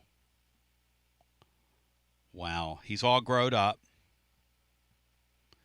He's all growed up, to quote Charlie Manuel, when he told that media member in Philly who told him to grow up, and he goes, I am growed up. So we go back to our phones. Hello and welcome into our next call. You're on our TLD Logistics Overdrive Overtime. I'm only going to be able to stay on for a half hour. Hi, welcome in. What do you say, boys? Hey, welcome in. Bruce Pearl, like that does kind of suck for college basketball. I know it's good, like getting him out of Auburn, but I agree, man. I love Bruce Pearl being in this league, dude. I love him being in this league, Lee. Love it. Yeah, I mean that's like that really does for like college basketball hoops junkies. That sucks, man. Yep. Like, cause I hate playing him when like how the circus kind of goes around him when we play him, especially. But he's so good for the sport, man, and that kind of stinks. But well, and the truth is, in the modern era, Bino, we don't enjoy this resurgence if Mike Hamilton doesn't pick him. End of sentence. We would not have the program we have right now. It would never have been attractive enough for Rick Barnes to get involved if we would have continued to languish. No question. But yeah, man. Hey, Syracuse does suck, man. Thank you, Lee. Thank you, Lee. I'm taking like strays over here. They're terrible. They're terrible. They'd go to overtime to beat UConn, who just lost to Delaware. Like, they're not that good. They're not very good. And Lee, I know what I saw. That Clemson team, they competed like UAB competed on defense the other day. And Lee, by the way, I will say this to you because you and I have had our moments here, as anybody will, that when we're part of our dysfunctional radio family. You were exactly right about that Dilfer guy. I don't know why you said what you said. You called that a joke hire when it happened. Let me ask you guys this. Bino, have you ever seen a guy walk out there and try to trample and cripple a kicker on an extra point? Bino, in your whole life of watching football, have you ever seen that?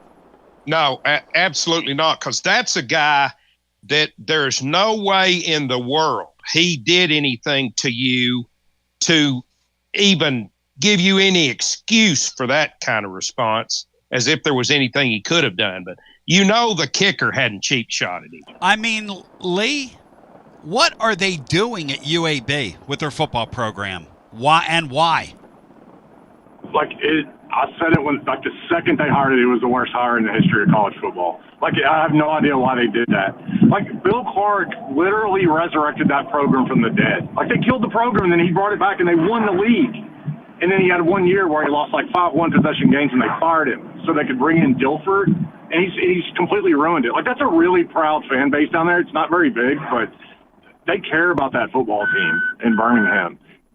And he's just a jerk, man. And he's not good. I have no idea why they didn't fire him after last year. It makes no sense. He looks like Jerry Tarkanian football over there too, Bino, with that goofy towel on. Well, and it looks like that everyone involved knows. I mean, the pregame, they showed him on the sidelines with his phone looking like he was taking video of Neyland Stadium. Oh, he the head was coach of your opponent. No, he was. I said post game, I thought he took a selfie and probably sent it to his friends in Nashville saying, "I told you guys I'd get here. I told you guys." He beat up. He was in a really miserable league in private. I think it was one of the private schools. There was nobody else that could really compete. So he sort of padded his record. I don't know how he got that job, but. Yeah, Clemson's quit, man. Clemson has totally quit. I'm really interested to see what happens, how Dabo handles this, because they're not going to fire him. He's got a $60 million buyout. What's he going to do next year? At least Norvell, totally cleaned house. Do you think Dabo's going to go the route of, cutting, 45 players and going into the portal and bringing in, 45 new ones? Because I don't think so. The crazy thing about Clemson, too, is if they win that LSU game, they're probably having a different season right now. But it looks like incrementally they've just kind of lost their way. I saw Joey Galloway on that ESPN show say the other day, and this is a really good point. At no point in Saturday's game did they look at all, and it was my biggest play of the day, so I'm watching it just throwing up. At no point in that game did they look like the better team on the field. At no point. Against a Syracuse team, trust me, that will not win 5 games. That was with Angeli, without Angeli. You could bring back, if you want to, Donovan McSad. They're not winning 5. They weren't winning 5 games this year. And they genuflected before those guys, Lee. They didn't even try in that game.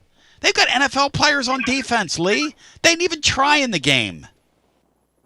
Yeah, they were checked out. You could, in the first half, their defense was just loafing around. You could tell when they were walking off the field, they didn't care. It was total quit job.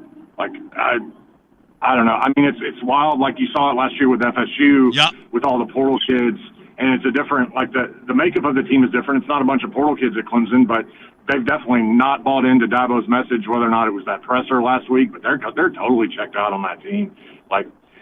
They're lucky they got a bye week this week, or they would lose to, and then they play Furman. I think they're really fortunate because that team is totally quit for sure. What do you make of this Mississippi State game, Lee? Yeah, they're improved. They did a really good job in the portal, their secondary, the guys they brought in on their secondary. So their pass defense, I think, is much better. But it's still, I think Tennessee could probably keep it pretty basic. They really struggled to stop the run once Arizona State figured that out in the second half. I think we could probably go down there and probably just run the ball on them and take the crowd out of it and probably handle business. As long as you don't do anything stupid and turn the ball over 4 or 5 times. I think it'll probably be all right. I do have concerns about our defense, and that offense, when it gets rolling, can be pretty good. But, yeah, I'll be honest. That line, if it drops to 7, I think Tennessee's pretty solid. Let's go. There. I think that's kind of pretty cheap. I know it's their first road game and everything, and Mississippi State's improved, but yeah, if all I got to do is lay 7, I don't think it gets to 7, but that's kind of the way I was looking at that one. My concern with our defense and our safety play, guys, is a team like this could turn us inside out and pull us into one of those high-scoring games. Make a couple plays downfield on us, that kind of thing. And that's and then you get that crowd going, and then you get Joey in his first game. There are some ingredients here. And maybe Lee's right, Bino. Maybe that's even more reason why you just spread them out and run the ball. slow the clock, kind of slow the game down a little bit, you know? Yeah, I do expect it to be a high-scoring game, Tony. I feel like we'll be real comfortable in that, though. Oh, yes. But every time they tick up and score some points, and you get those cowbells going and all that nonsense. Oh, yeah. You know, I just don't want to introduce that stuff. Yeah, I mean, I definitely have concerns about our defense. Don't get me wrong. Like, we'll find out, I guess. But yeah, we'll see if it's really just the injuries or what. But I do kind of have some concerns about that. But hey, man, real quick before I go, yeah, Callahan at the Titans has to go, man. Oh. He's 3-17 against the spread. Like, do you know how freaking difficult that is to do? Every week they keep adjusting them down and down, and they can never catch up with how bad they are. They can still never cover. It's insane, man. I've never seen anything like it. Like I've done it before, Lee. I've been 3-17 against the spread, but I'm not an NFL head coach. Yes. I think that's my record betting in the NFL the last 20 games. I can't win in that league anymore. Like, it's just I can't get a normal game. Like, these kicks getting blocked, like the Eagles. I was on the Rams. How about that? That's got to be the worst beat of your life. That's got to be the worst beat of your life, man. It's up there. It's top 1 or 2. I mean, I'm catching 3.5. The Rams are up by 19 points in the second half. I mean, they literally were within the number for the full 60 minutes, and the game did not go to overtime, and I did not cash my ticket. I lost. Like I don't know how to win in that league. It's like you kind of handicap it, try to find the smallest of edges, and try to get the best number, put it in, and then when there's 3 minutes to go in the game, just pray. Just pray it's going to go your way, because the craziest stuff happens in that league. And that was brutal yesterday. I was just speechless watching that. Jordan Davis, 350 pounds, from 50 yards down. My gosh. And nobody got him on the ground. I was like, well, I guess nobody got him on the ground because nobody was playing the game, which takes me to this, Lee. Oh, no. What are the chances that the kid at UAB knew somebody that had money on the Tennessee game money line the week before, and that's why he did that? And you know what? In this day and age, you have to ask that. I'm sorry that you have to ask that. I brought it up on the post-game show, Beano. I kind of am half kidding, but I'm kind of half not kidding, Beanstar. What else could it be? Why else would you go over there and step on that kid's foot, Beano? I'm not trying to be funny here. I don't know. You know, I texted you right after it happened and said he must have had Tennessee on the money line last week. It's the only thing I can figure. Hey, you bastard. You cost me money last week. I had you on a money line parlay. I mean, Lee, I don't doubt anything. Do you? I laugh, but man, if I wake up like 5 years today and I read an article about that kid and that's what happened, it wouldn't surprise me. No, none of this stuff surprises me. No. All right, boys. Thank you, brother. Y'all have a good one, man. Yeah, you're the man. Great hearing from you. To the other callers, I got to go because I can only do 30 minutes of overtime today now that we're in hour 4. Bino, any final thoughts here? Laura told me to get off after a half hour. She said, please be kind to yourself, Tony. And I said, yeah, okay. So. Yeah, I wish you would follow instructions better, Tony. I love you, Tony. Have a great week, and we'll talk to you on Friday. Will you be at Calhoun's Friday, Bino, signing autographs? I will be at Calhoun's on Friday, no question. Shaking legs and rocking docks. Love Bino. Love all our callers. It's great finishing up with Lee there. Dave, I really do think you're a tortured artist. I love you. I got to look up other tortured artists down through time because you're taking your rightful place. And you create the great art you create by being almost a borderline living brain donor too, which is really impressive. I love that about you, Dave. I love that about you. To my friends at TLD Logistics, thank you so much. I love you. I thank you. You're incredible. This is incredible. This has been incredible. Special shout out tomorrow. John Adams is in the house, but listen anyway. Tomorrow night, tie a yellow ribbon around the old oak tree. We will be on tomorrow night as soon as they reveal the schedules. I told you earlier, if you missed it, who is on Tennessee's schedule next year, except for 2 teams. I'm not going to give the whole thing away, but I gave you most of it. I do know who's home and who's away, and I'm going to tell you this. Let's see if it's in right tomorrow night. Tennessee's home schedule next year is going to be the best home schedule we've seen here in maybe forever when you see who's on that home schedule. You want power? You got power. You want brand names? You got brand names. You want depth? You got depth. You want great football? You got great football. Danny White, when he gets a look at this draw, I'm sure he's seen it. But they're going to figure out a way to maybe start collecting body parts. And you'll pay them. You'll give them like half your thumb to go.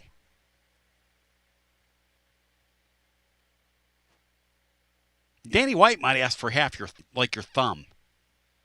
So get ready. Get ready. Till we meet again, for all those behind the scenes, love. Peace.